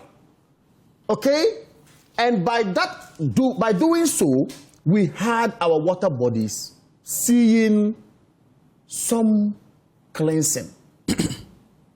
What I expected this government to do, but because of their penchant to acquire gold, to get gold through gold board and their aggregators, they care less about fighting the root cause, which is the illegal mining. Today, do you know the length of the Birim River? When you do your calculation, we need $35 million to give to them. Yep. That's exactly what we want. Each kilometer is 200,000, we are told by the woman. Do your calculation of the Birim River. That means what they are looking for is some $35 million for choppables. Somebody is thinking out of the box to get some booty. Before we get to we are not going to ensure that money is given to them. No, I've heard this word on the table twice. I've heard this word on the saying booty. I don't know what is booty. Booty? Yeah. Creating a booty, create, loot and share. A judge in this country said there was something called create, loot and share. You remember Justice Joche? Venerable Justice Joche, under the NDC, he said you people are creating, looting and sharing. Somebody wants to create and loot and share. Okay, before and it's looking for $35 million. Before the create, loot and share, what is the cost of a resident living in Chibi to fetch water to drink? The contamination is very live. We are suffering from environmental degradation. We are suffering from environmental pollution. But we are suffering from metallic substances going into our food that we consume. All these are there as a result of illegal mining. And the government of the day stood on their campaign platforms and told us that they were going to fight Galamsey head on and finish it. The same woman who said she wants 35 million, she ran away from one of the attacks. Do you know she was attacked? She was being attacked. Yeah, and she had to bolt. But did you expect her to stand there? I'm not saying she shouldn't run, but I'm only telling you that they have not been able to fight the root cause. The root cause is chasing them away. And you are now coming to tell us to give you money to go and buy chemical and pour into our waters so that the sediment of the water will fall down. You know what? You see, do you know what nanoliquid does? When they use that technology, it brings the sediments, what colors the water, it takes it down and then leaves the clear water at the top. That's what it does. Question now is, having done 1 kilometer, you have suppressed the sediment of it. The next moment somebody comes to trigger it again, it becomes colored again. By stirring it or what would the trick? You never know. Somebody will go and say, I'm doing fishing and stir it. Okay. Somebody say, I'm going to do it. So, cost 90. Okay. Cost 90. Okay. We don't need that. Okay. That's what I'm saying, that somebody will not create a loot and share. You will not get that $35 million. We won't give it to you. And Akufo-Addo should not do that. Go and rather fight the root cause, which is the Galamsey, the illegal mining that you assured Ghanaians you're going to fight. Don't come and tell us you need some $35 million to go and then make our water clear. We're not listening to that one. Okay. When you stop illegal mining and they stop mining, and actually Nano is successful, I mean, NAMO operations are successful, and no illegal mining, the water bodies will be clear. NIMOS, you mean, right? NIMOS operations. Okay. The water body will be clear. That's why I gave you an example of Akufo-Addo's moratorium that he issued on small-scale mining and illegal mining or whatever form that made us unpopular. Also go that tangent. Okay. Go on that tangent and then stop illegal mining and see if our water bodies will be clear or not clear. Okay. We don't have $35 million to give to you. So I've been on this desk or this table every day worried about drinking water and how our water bodies must be quite healthy for people. But I also acknowledge the challenge that Ghana Water as well is facing. I see this work is in collaboration with them as well. But is this a sustainable way of providing potable water or like healthy water to people in Ghana?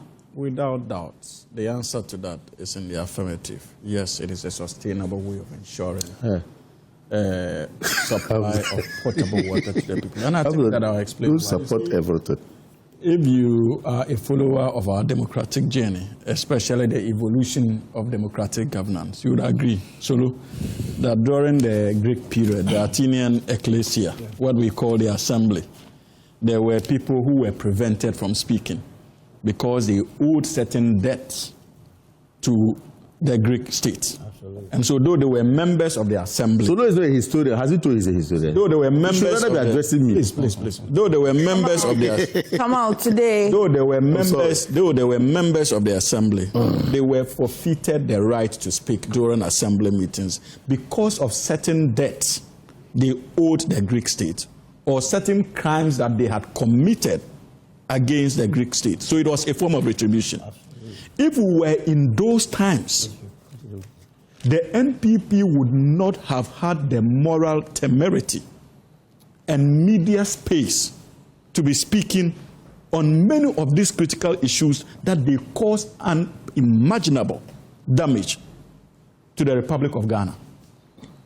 As far as that their last 8-year period is concerned. And I'll demonstrate why. MFA, around this very table, I listened to him fight vigorously with Dr. Zato in their attempt to claim credit of the Gold for Reserve program. When they were implementing it, were they not concerned about the environmental cost? Did that stop them from the implementation of the policy? But suddenly they issued a moratorium. No, that was after Gold Reserve came after the so-called moratorium of 2018. Yeah. When they were implementing it, we all saw what they subjected our water bodies to, the scale of illegal mining in this country. When they were doing Gold for Reserve, can we in all honesty say that the damage, the free-for-all illegal mining that was going on during that period is the same that is going on under this government? Can we say same? Let us. All I know is Galamsey is still happening. I'm not saying it has stopped. But I'm saying, very good. No, please. I'm not saying it has stopped. I'm telling you that in terms of scale, that tells you that this is a government that has a double-pronged approach to the problem. We appreciate that in as much as there's the need for us to take the needed benefits from the oil and from the mineral sector, we should not also lose the fight against Galamsey. So it must be done simultaneously. And we would not have to wait, put our economic pursuit on standstill because we are fighting Galamsey. That is not what smart governments do. And so you need to understand that in as much as we are fighting against Galamsey, there is the need for us to also take advantage of the economic benefits for the very livelihoods of the average Ghanaian. Do we have 35 million for? No, I'm getting there. I'm linking it. If you are a bit patient with me. Now, I heard him say that, they should stop the Galamsey. Simple. And we don't have 35 million to throw out. You have it. You see, that is another pedestrian way of dealing with national crisis. And it dovetails into the earlier explanation I gave. This government is not saying that because we need money to treat the water bodies. If you look at the scientific data, stopping Galamsey today and the water bodies in a matter of a month becoming clear does not mean that they are not polluted. Scientific research tells us that you need 10 to 15 years to treat these water bodies. So you may see it as clean water after a month, but it does not mean that the toxins are still not there. It takes 10 to 15 years. So Ghana has to sit on the fence and fight Galamsey for how many years, nip it in the bud effectively, before we now start looking for funds to be able to clean or treat our water bodies. That will take the next 10 or 15 years. Or a smart government does it simultaneously. Whilst fighting and retrieving some, you invest resources in treating those water bodies whilst protecting others. So that by the time you would have been effective in terms of your fight against Galamsey, at least you would have succeeded tremendously in treating some water bodies for the collective livelihoods of the good people of this country. That is what smart governance is about. In any case, this call, so-called smart government, this call for more resources is not born out of the NDC's administration. When His Excellency President Mahama met civil society organizations somewhere in August 2025, if you remember, these were the cause they championed. They requested for a dedicated source of funding as far as these reclamation and treatment efforts are concerned. They placed that call on His Excellency the President and his government. And these civil society organizations have been at the forefront of this galamsey fight. They appreciate these dynamics. And they know that we don't have the time to wait.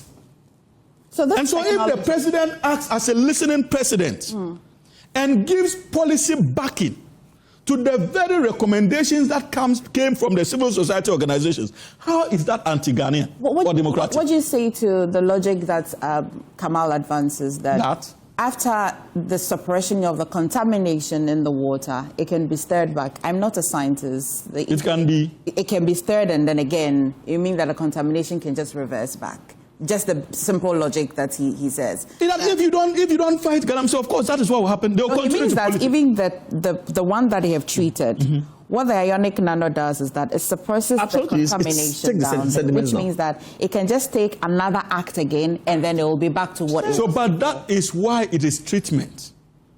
It is treatment. And that's why I told her it takes 10 to 15 years. He is looking at the short-term treatment of those. You are likely to have that. This government is not interested in short-term measures. We are looking at sustainability, and that's why I have gone through the pains, MFA, of explaining that the fundamental difference between this NDC administration and the last regime that we had is the issue of sustainability, not short-term measures. Okay. And so we know the cost of long-term interventions in our bid to salvage the Ghanaian economy and protect our social and cultural life. We know as a government. But the choices are few. Whether you will go for the short-term measures and praises will be sung for you like we experienced under them. 1 week ban, 1 year moratorium ban. And after that, what happened? Free for all. Galamsey operation. Do you want the NDC government to also embrace that kind of trajectory? Absolutely not. So MFA, finally, please, finally. You see, the NPP... No, are you about to take the finally to go on to NPP? No, but it is important. The NPP... Why? Why? I'm here to respond. Because we're talking about the EPA. No, it's connected. It's connected. I'm making the point that the NPP can be an effective partner in our democracy, especially after their humiliating defeat, which was a manifestation of the abhorrence of the good people of this country. Before us. Please, yours was in historic. But you also suffered the humiliating defeat. Please. Oh, don't. And even called your party a woman. They can take advantage of that rejection and be effective partners in opposition by contributing at an intellectual pedestal that the Ghanaian people can begin to see them. I'm being honest with you. Not the pedestrian way of politicking. I'll go to Solomon. When we go intellectual, your comprehension may be weak. Your flag bearer said that we didn't know how to read. Today we are showing you. We are showing you how it is to Solomon. So is this a word? You are complaining. It's what? 35. Didn't he say that we there are other rivers that will need money as well to heal, though. So if we don't need that money for her. To take the Birim, it's 175 kilometers. You take Ankobra, it's 190 kilometers. You take the Pra, it's 240 kilometers. And you take the tunnel, which is the largest or the longest, is 400 kilometers. These are the major river bodies that have been affected by the activities of the criminals in our country. So you put all together, it's about 1,005 kilometers of these 4 river bodies. Multiply 200,000 by that. When you multiply by 200,000, it leads you to about $200 million. That's why the EPA boss was saying that they would need about $200 million to be able to undertake this. It has to do with sustainability. It has to do with whether or not, beyond that, you will still not go back to the same issues. And that is why you do the two at the same time. But you do which one is economically feasible and viable. I believe we must still go back and deal with the criminals who are destroying our environment. You know them. The root. We know them. At least we have the Professor from what is the root report there. And we have the. But you are agreeing with we have the deception means you and the agree with- Abangas cited. No, I agree. No, I agree. I don't have a problem. I agree. Whoever is culpable, let the person be dealt with. I agree with him on that. No, I agree. Fantastic. No, I am not. Look, even if it is my own son who is actually causing problems in our environment, let him be dealt with. Fantastic. I don't have a problem. The NDC guys, your brothers, Please, it's Solomon's time. So the Guys, please, I'll be guided. Don't put Kamal and Hamza at the same space anymore, please. So it is important. We're not fighting anymore. No, but I just want to hear him. He's making his point. He's not done. Both of you are having another meeting. Yeah, so crime has no expiry date. We must just go into it, and whoever aided in this despicable act, this is fast-tracking our extinction from this world. Whether yesterday or today. And today, I mean, you are right. Yes. Whoever, I mean, the president or the attorney general directed the IOCO to investigate Abanga and in fact, NDC executives qualify it well. North MP, I understand the matter is in court. Yes. The court must fast-track it. You see, we must not shield anybody. And the Amense DC, all of them. The Amansia one, that's where I come from. It's very important because I knew and I know for a fact that the decision to be collecting tolls or monies from the Galamsees started from the NPP's regime. I know it for a fact. Because that's where I come from. I had the cause to complain, to tell them that, look, this busy way of trying to make money, you are doing so at the extent or at the expense of innocent people. So for you agree to the double-prong approach. Absolutely, but you see, however, focus and emphasis should be on those dealing with those who, because you have the money. Because the point is that it's a lot of money. But you see here again, it means Brim, river, the 170 kilometers. That is costing us $35 million. The National Cathedral alone that they dug could have done twice or thrice of that. So I have a question for you. See, I don't know whether they were looking for gold at the National Theatre or that area. Because the way they dug deep, means they were looking for gold. Go and collect the money from whoever had moved the $97 million. So you are here the talking EPA boss, when this project was being launched, and Dr. Zato, I'll come to you shortly. Oh, but I just did 2 minutes. Dude, I'm with you. So, Palma just drew my attention to something and said that, what if an illegal miner can afford this technology? So it's another side of that. If you allowed me, I would have gone there. It's very easy for us to whiten, or I don't know what the color of any area, but make it crystal clear, as though there is no Galamsey happening. Okay. And that would be deception. Okay. That is why we need to go to the root cause. Exactly. Is it root cause? We know them. You see, Galamsey is not a secret venture. I liked it when I heard President Mahama said that any district that he saw Galamsey activity going on, he would personally sack the DC over there. Why must we have Galamsey in various districts and the DCs and MCs will be there? Then what is your role as a dissect boss? What about the security operatives, the police commanders, the national security, the Yokos, and all those people? It means they are culpable. Okay. We are deceiving ourselves. Remember, Alistair Matthias, that Al Jazeera documentary. You remember that? When we had that young man sitting somewhere in Canada, tell the entire country that he was, together with President Kufuor, shipping every month $40 to $60 million worth of gold. Where were they getting the gold from? We just have to be truthful to the people of this country. Okay. Because Galamsey will kill us. They tell us that it takes 15 to 20 years for cancer to manifest. Whether or not you and I have cancer today, we don't know. God forbid we don't. It is not God forbid. God has told you. God, you see, when you are doing Galamsey and you say God, there's no God business in there. No, it's the UN. It's garbage in, garbage out. It is what you do, the result of it, what you get. Today, ladies, their menstrual cycles are even being affected. Ask Professor Sampini. Yes. Sure.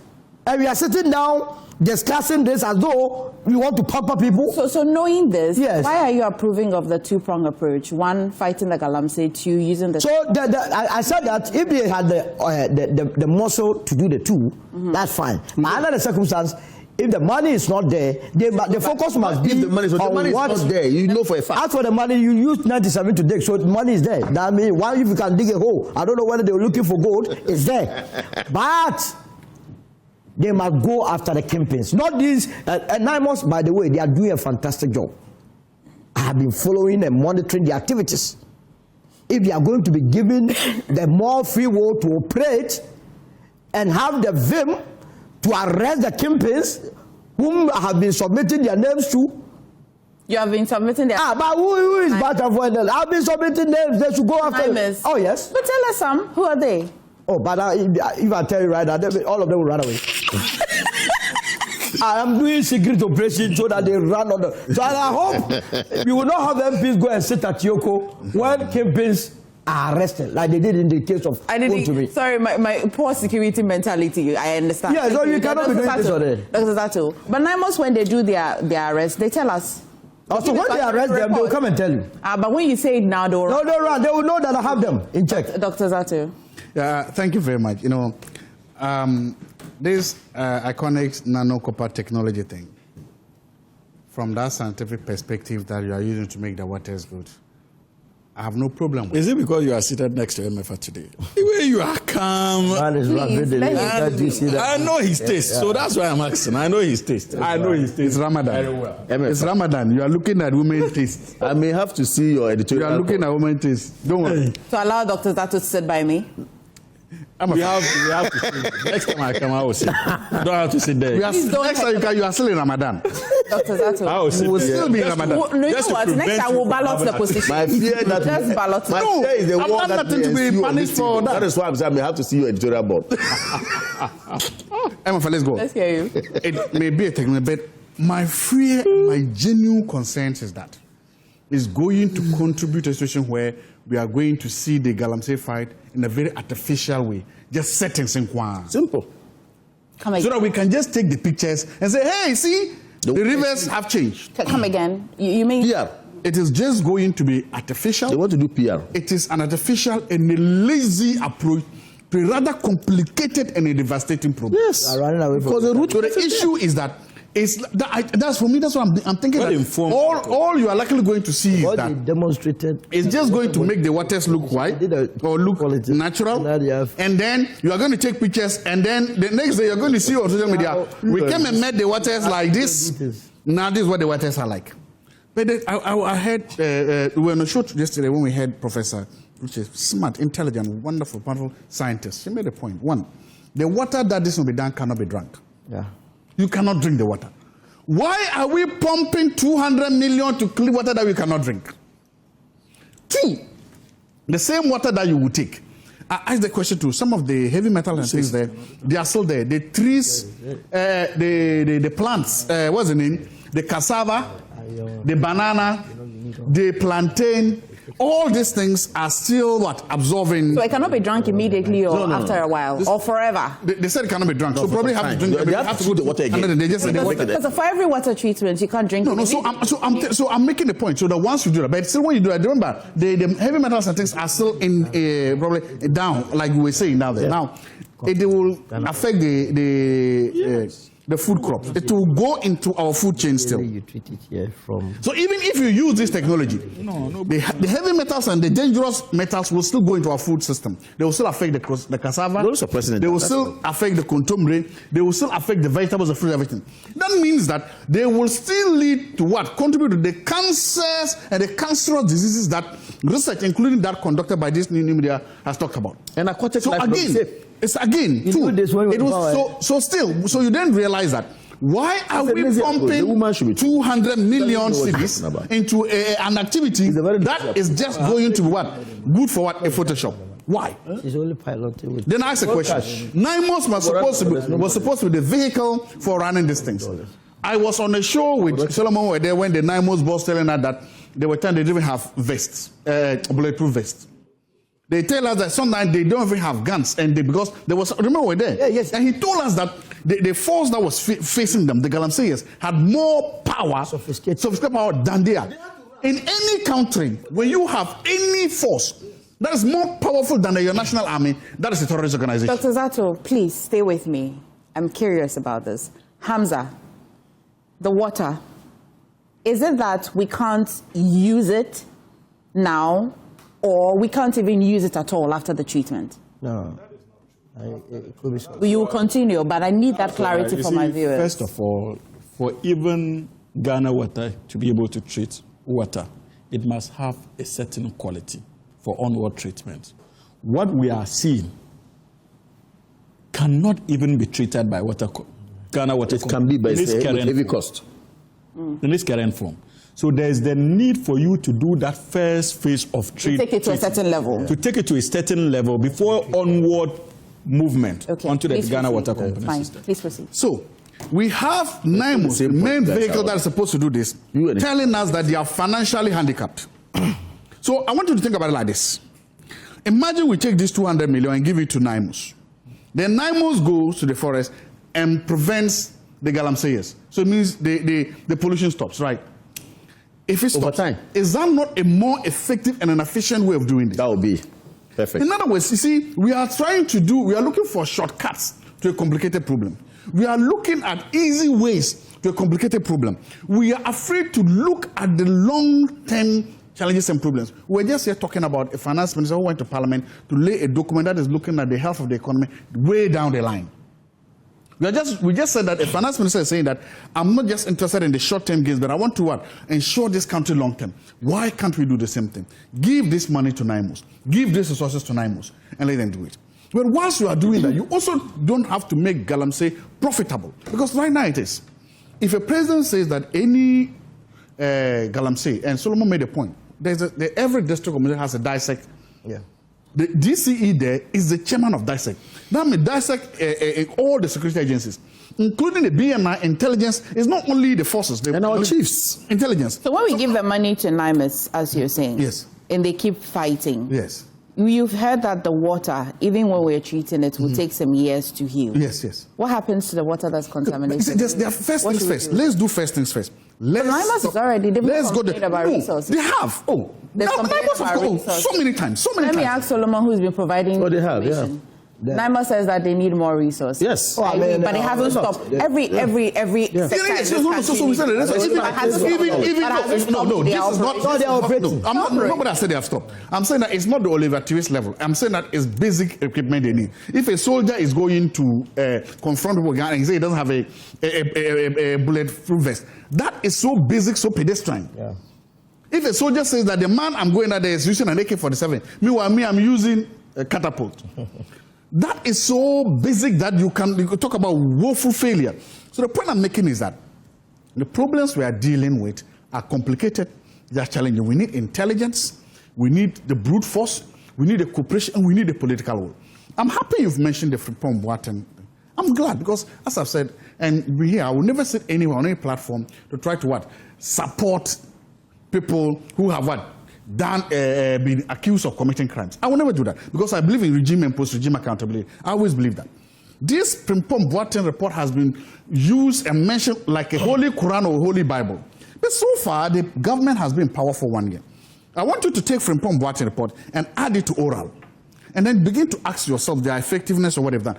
When the Frimpong Boateng and they talk about galamsey kingpins, so far kingpins have come to mean kingpin.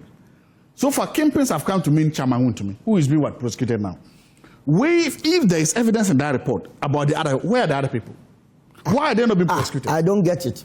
You won't get it. You won't get it. You was a member of the administration, get it. minister. You won't get it. Given opportunity to write a report. We were in this country when we were told that the president has referred two national chairmen of the NDC to Attorney General.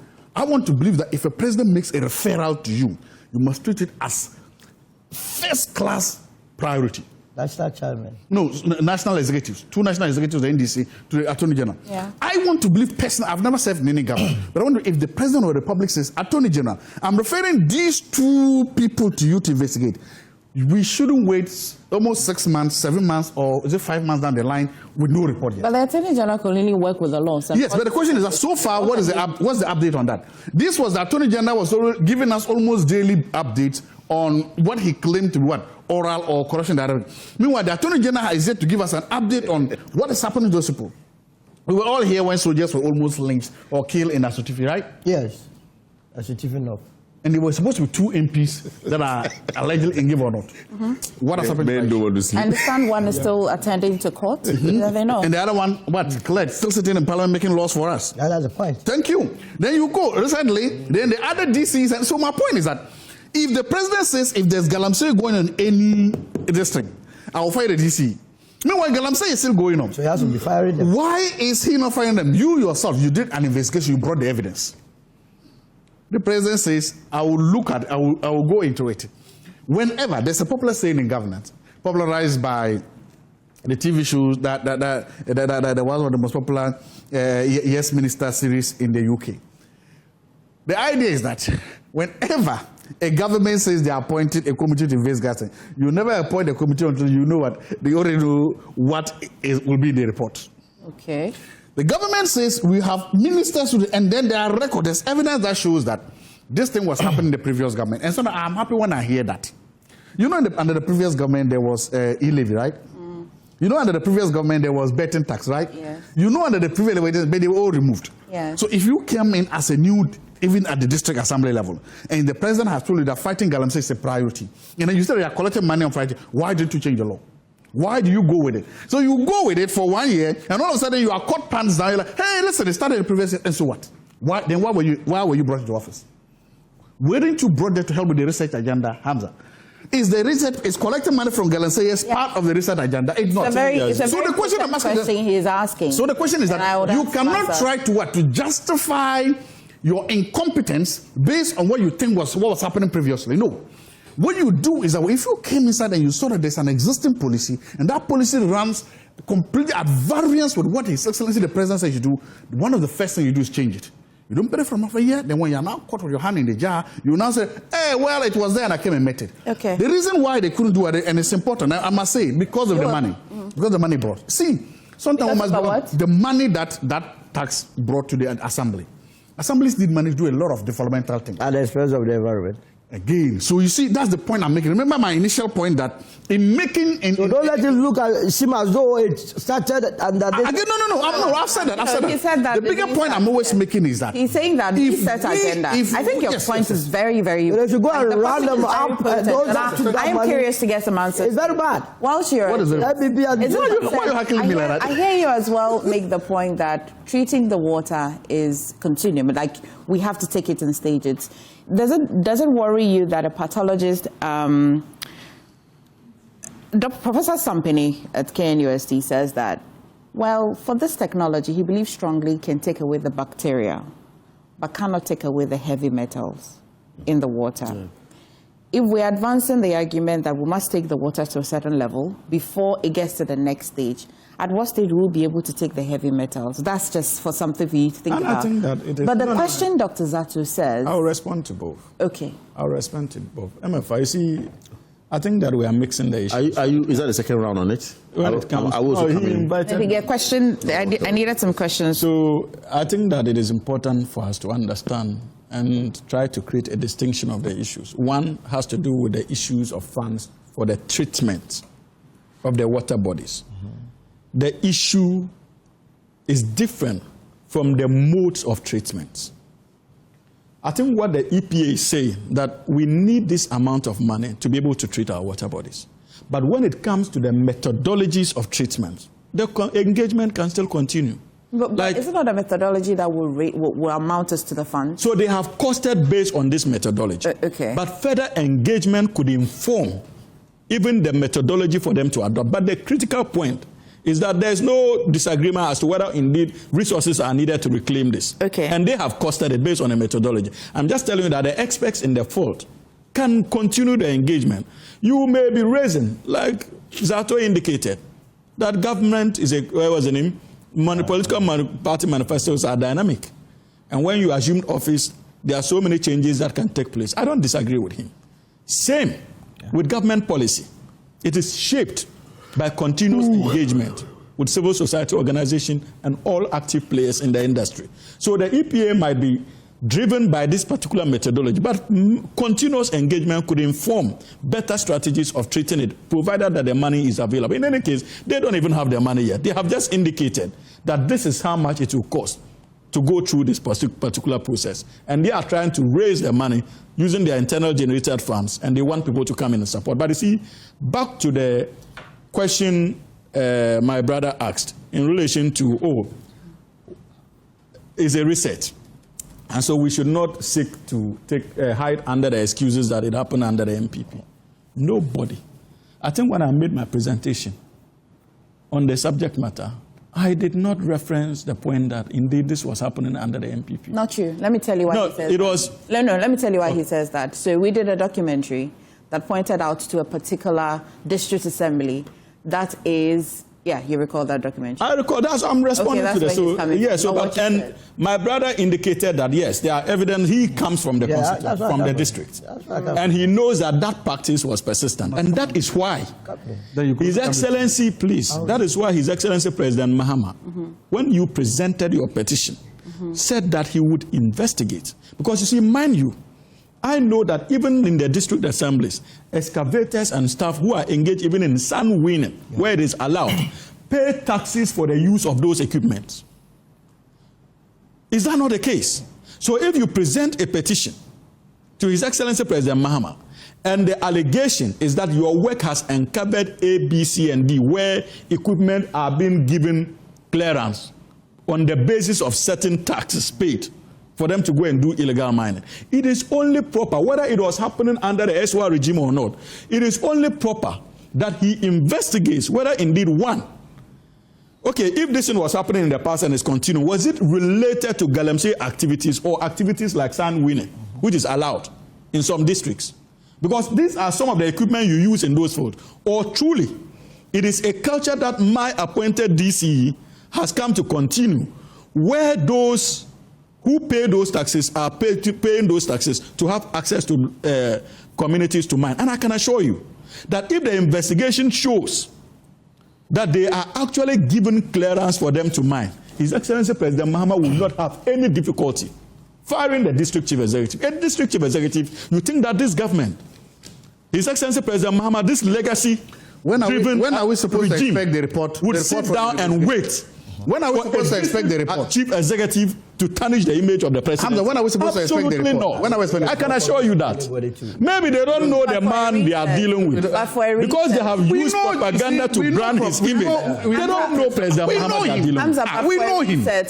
Are you surprised at a particular localized law or bylaw that brings a certain level of ambiguity? For a reset, because I like to think governance really is at the district level, right? Yes. So if such a bylaw existed, are you surprised that the documentary was what had to bring it to the fore for a reset mindset? Because laws can be there, but if they cause any level of ambiguity. That is the essence of the fourth estate of the realm. Right. You bringing it up is part of the processes of driving change. Okay. If government appreciates that ambiguity, then internal processes are started to resolve that ambiguity. The law is dynamic, it grows. And the only way for the law to grow is for institutions like you, the fourth estate. What's the name? The fourth realm. Yeah. Am I getting it right? He's struggling because... And civil society organizations. So you are doing your job. It's a simple thing. Please, let me. No, he asked me a question. No, you asked me. You now took the whole time. My simple question. You know, I didn't finish. MFA, can I? No, you know he did. So your question of ambiguity, your point on ambiguity, is well appreciated. I'm telling you that you are. Oh, come on! I'm telling you that you are simply doing your duty by bringing that to the attention of the government. If government agrees with you, that is ambiguity. It goes back to Parliament. Of course. We wait for the action from the president. Let's talk about the electricity meters. So I don't know, but we have a report. I don't know if I have time to bring that report. But the crux of the matter is that I know that electricity tariffs being reviewed and all of that. It's a little high. But Hamza, I don't know, there's a mouse in our meters. Like there's something in our meters that is, for whatever reason, like you consume whatever you were consuming with the same appliances for some time ago. now is like double. It's like it's running. You get palpitations when you're turning your AC on. You're like, eesh. Please don't get palpitations. Honestly, it's We true. need you strong and healthy. Yeah, MFA. You shouldn't. You see what people are doing to people. Government, you are making MFA have palpitations. And permit me, I want to get answers. I know that the minister has said that ECG should investigate. My concern is why is ECG investigating its own action or inaction? Brilliant observation. But you see, MFA, first of all, that concern is not peculiar to you. I think somewhere last year, a number of my associates also raised similar concerns about how their credits appeared to be running quite faster than usual. A number of them. The advice I gave to some of them was simply to go to ECG and make a report. And they actually did. Some of them were fortunate to have the issue resolved. I understand that in the case of some of them, it had to do with, is it a glitch or something to that effect of the system? So they were fortunate to have the system resolved.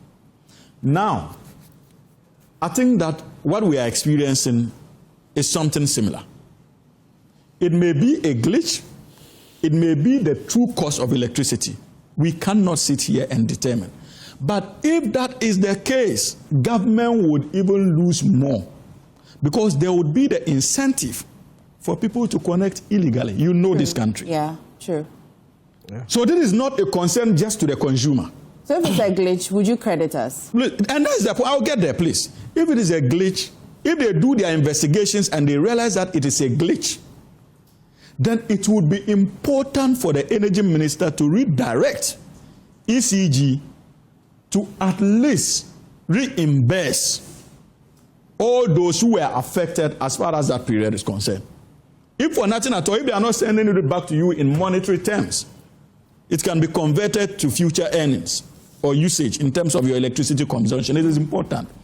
But if it is not also a glitch, and it is a true cost of electricity, if the investigations reveal so, then to the extent that the Ghanaian people are complaining, to the extent that it is becoming unbearable, this government would have to sit down and look at ways of bringing down the cost.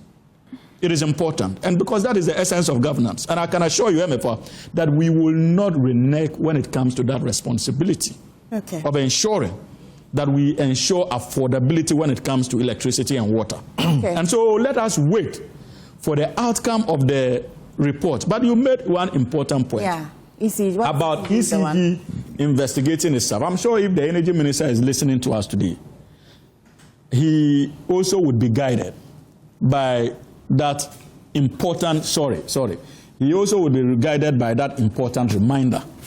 You see, because at least maybe a committee could have been set out with certain members of ECG and those who are outside ECG, or one or two civil society person in there, so that we get to know what is happening. We don't have a situation where ECG comes out to tell us whatever they want to tell us. And so this is an important suggestion, because for me it is not just a question. It is an important suggestion to the Minister of Energy, and I'm sure that he would take that on board in line with the government's agenda of listening to Kamal, take your bite on that. Well, constructive. MFA, where I sit this morning, I speak for the Ghanaian people. Do you see the difference between the NDC and the MPP? You see? You are both so you see the difference here. Just listen to him. You see the difference. The Ghanaian people who killed. You see? No, please let him. He was quiet. The Ghanaian people who killed. That's true, we killed. And listened and voted to the likes of Sami Jemfi, who said that the meters that Ghanaians were using were Bawumia meters.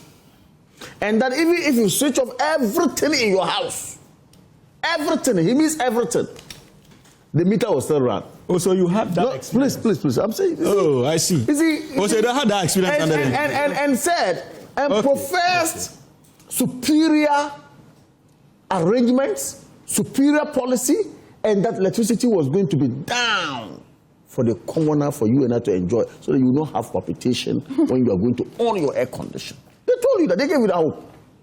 Today, unfortunately, you don't even have the audacity You don't even have the hope. You don't even have the courage to put on your air conditioner at home. MFA, and it's not about one person. Yesterday I was listening to one of your sister stations, Asempa, and the calls kept coming in. They had an ECG officer sitting in the studio. In fact, he himself was amazed at the kind of calls. The public are outraged.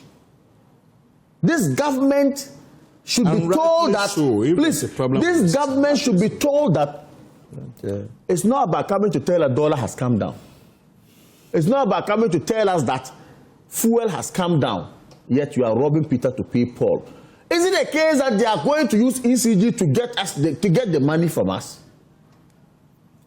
Is it a case that they are going to use ECG to steal money from the Ghanaian commoner, the barber who wants to make it earn something small? That barber cannot buy light for his shop. Look, I am an example. If I tell you how much I used to buy for my house, and in fact, these days I don't even get light. You know, I'm told Adenta substation. For you are fortunate. Adenta substation is even under works.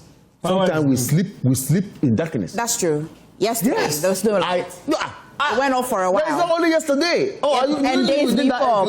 Yeah, for security. If I tell you what we have gone through a lot. Yes. It's not a joke. Yes. And yet you go and buy power. But the spokesperson. They refer you to go to the ECG office or wherever they call it. How's that? The spokesperson. You go there, no one listens to you. Population has increased in that area. I am telling you, MFA, are you listening to what the commoner is saying on the ground? I'm a commoner like so let me help you. He is not a commoner. Oh, look. MFA, don't let him confuse No. This man is not. Don't do that. I am renting a single room. You just said you come on. Oh, now you are renting a single room. Come on, come out. You see, I was coming along with you. I have only 4 minutes. I'm going to spread it for Solomon now. See, the truth is that with all respect, the truth is that the government must be told in the face. I am happy the minister has come out to say that look, ECG or NETCO, do something about it. Internally, it's not different. The gentleman who buys power for my house, Ghazali, tells me, Honorable, check your meter. I'm telling you, he is selling the power to me. He said, look, Honorable, it's something wrong. We put it there and the next moment it's gone. And that is what everybody is faced with in this country. And I think this government must not sit down between dollar above from dollar above. It's not about dollar above. It's about electricity. Okay. And now what Nana Jantua is telling us that she's sitting there now enjoying the Jubilee House, presidential staffer. She says because we buy the light small, we should go and buy in bulk and then use it. I'm telling you, this is what this woman is telling us. She looked at us in the face and arrogantly tell us we are buying light small. That's NDC can for afford you. Anyway. Nana Jantua. That's what we can afford. Small pieces. Yes, she said. You didn't listen to her. She's not an NDC. But no, she's a presidential staffer, senior presidential staffer. Is she an NDC person? Oh, who? Nana Jantua. But there are so many people. She has been employed by the NDC. She's who are civil servants who are appointed to help. She's like Solo or the other. How do they represent you? How do they represent that of the NDC? Don't fall working for it. outside, but he's not in the office. Don't fall for it. Don't fall for it. I'll fall for everything. I'll fall for everything. I am always. If you go, he's always falling. I'll follow him there. I'll go there with him. He wants you to use your minutes. Don't fall for it. They are robbing us. The truth of the matter is that all of us at least buy electricity. It's something that you cannot lie about it. All of us are feeling the pain, the pinch of it. I've had calls to even go to ECG to go and find out what really is happening. But you see, I'm beginning to get the sense that we have a lot of different meters, even within the system. So I can bet my last person that the ECG, that's why the ECG, they describe it as a crime scene. They are shortchanging us. Because a lot of households have been trying to get a gadget measuring the actual electricity I am consuming, aside the meter, because the meter is supposed to be measuring how much you are consuming. But because I don't trust the ECG, I've been looking at getting external gadget to be auditing their meter, so that at the end of the month, I will check my gadget and check what they are telling me that I have consumed. Are there gadgets to check? Yeah. There are gadgets to follow that. Okay. And the Ghana Standards Authority must be approving such gadgets for almost every household, so that we can also checkmate the ECG. Again, what is the PURC doing in all this?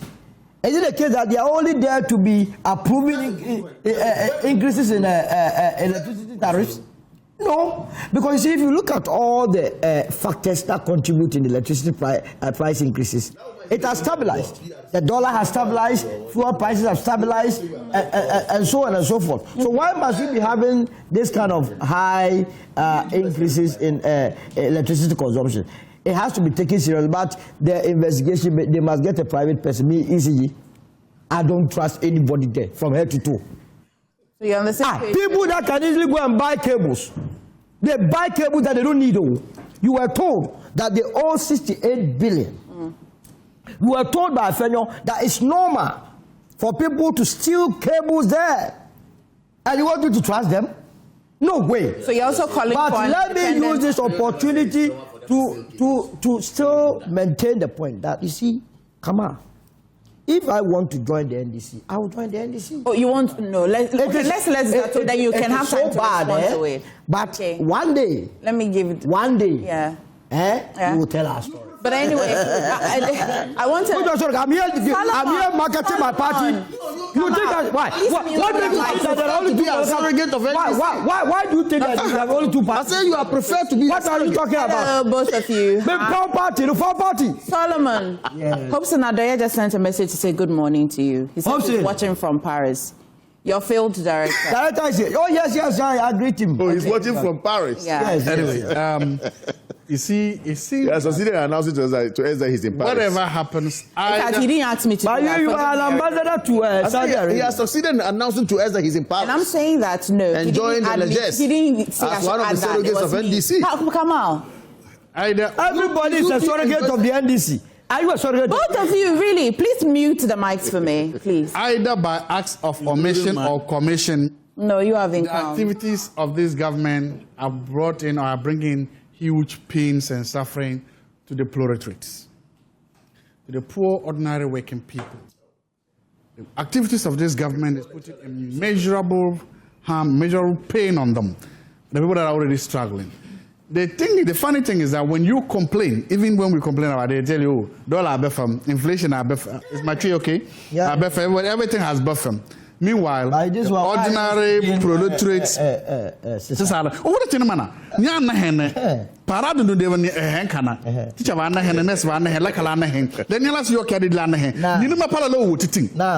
We let sing a government to the massive vote government doc, we also do on Galang. English. I'm more like Lana hen. His speech was. Okay. You please proceed. You are my parents here, and government and say, on we also want to come on la. Ama important thing. The suffering that people are going through, MME is said that it's just always directed at their ideological core. Ordinary working proletariats. That's what happens when you have champagne drinking, Mercedes-Benz driving, Rolex wearing, bourgeois parading as what? Socialists. They'll come up with policies and eventually the ordinary man will suffer. If we were in any serious other government or democracy, somebody will be fired. I'm just seeing my brother's wristwatch. If we were, it's a Rolex. Yeah. Our time is up. And he drives a Mercedes-Benz. I'm not a Rolex. No, but he drives a Mercedes-Benz. You have worked with government before as an ambassador. He has never had. So the point I'm making is him again. All right. Ambassador. Okay. You have enjoyed Ghana's money before. It's a good time to wrap up the show. I enjoyed even a dime from Abang. Thank you so much for joining us on the news review. A lot of matters that have been arising we've attempted to deal with. We're joined by Dr. Joshua Zato, senior political analyst, senior lecturer and political analyst. Kamal-deen is Deputy Director of Communications for the NPP. Hamza Suhini is a lawyer and a member of the NDC communications team. Solomon Owusu is Director of Communications for the United Party. This is why I get paid, so please pay attention. AM Show is sponsored by Shield Silicon Paint from Azar Group, Syntex Pipes, and Time Herbal Mixture. The largest gathering of market actors in Ghana is happening this March in Tamale. World Vision Ghana's Thrive 2030 project presents Ghana National Market Actors Forum. Be part of a powerful national platform that brings together producers, buyers, investors, processors, policymakers, and development partners to strengthen market linkages and unlock inclusive economic growth. The venue is Modern City Hotel Tamale, and the date 24th to 26th of March 2026. We invite exhibitors and vendors from the following sectors: value chains, crop and plant-based value chains, livestock, animal-based value chains, processing and agro-industrial value chains, handicraft and creative value chains, market actors, buyers and off-takers, aggregators and traders, processors and manufacturers, input suppliers, financial service providers, market service providers, logistics, package and certificates, quality assurance, and a lot more. Now, institutions, corporate Ghana, NGOs, development partners, policymakers and regulators, join us in Tamale and be part of a forum that turns market opportunities into real growth for businesses, farmers and communities. Registration and inquiries, please call Priscilla on 054-791-7817 or call John on 024-350-7669 or call Joseph on 024-117-8948. We'll do a quick turnaround. When we come back, we will wrap up the show with more. I say good morning to ASP Suzanne Akperi, my special mother who does the watching every morning. Good morning, Mommy. No, you pay. We'll send you an invoice.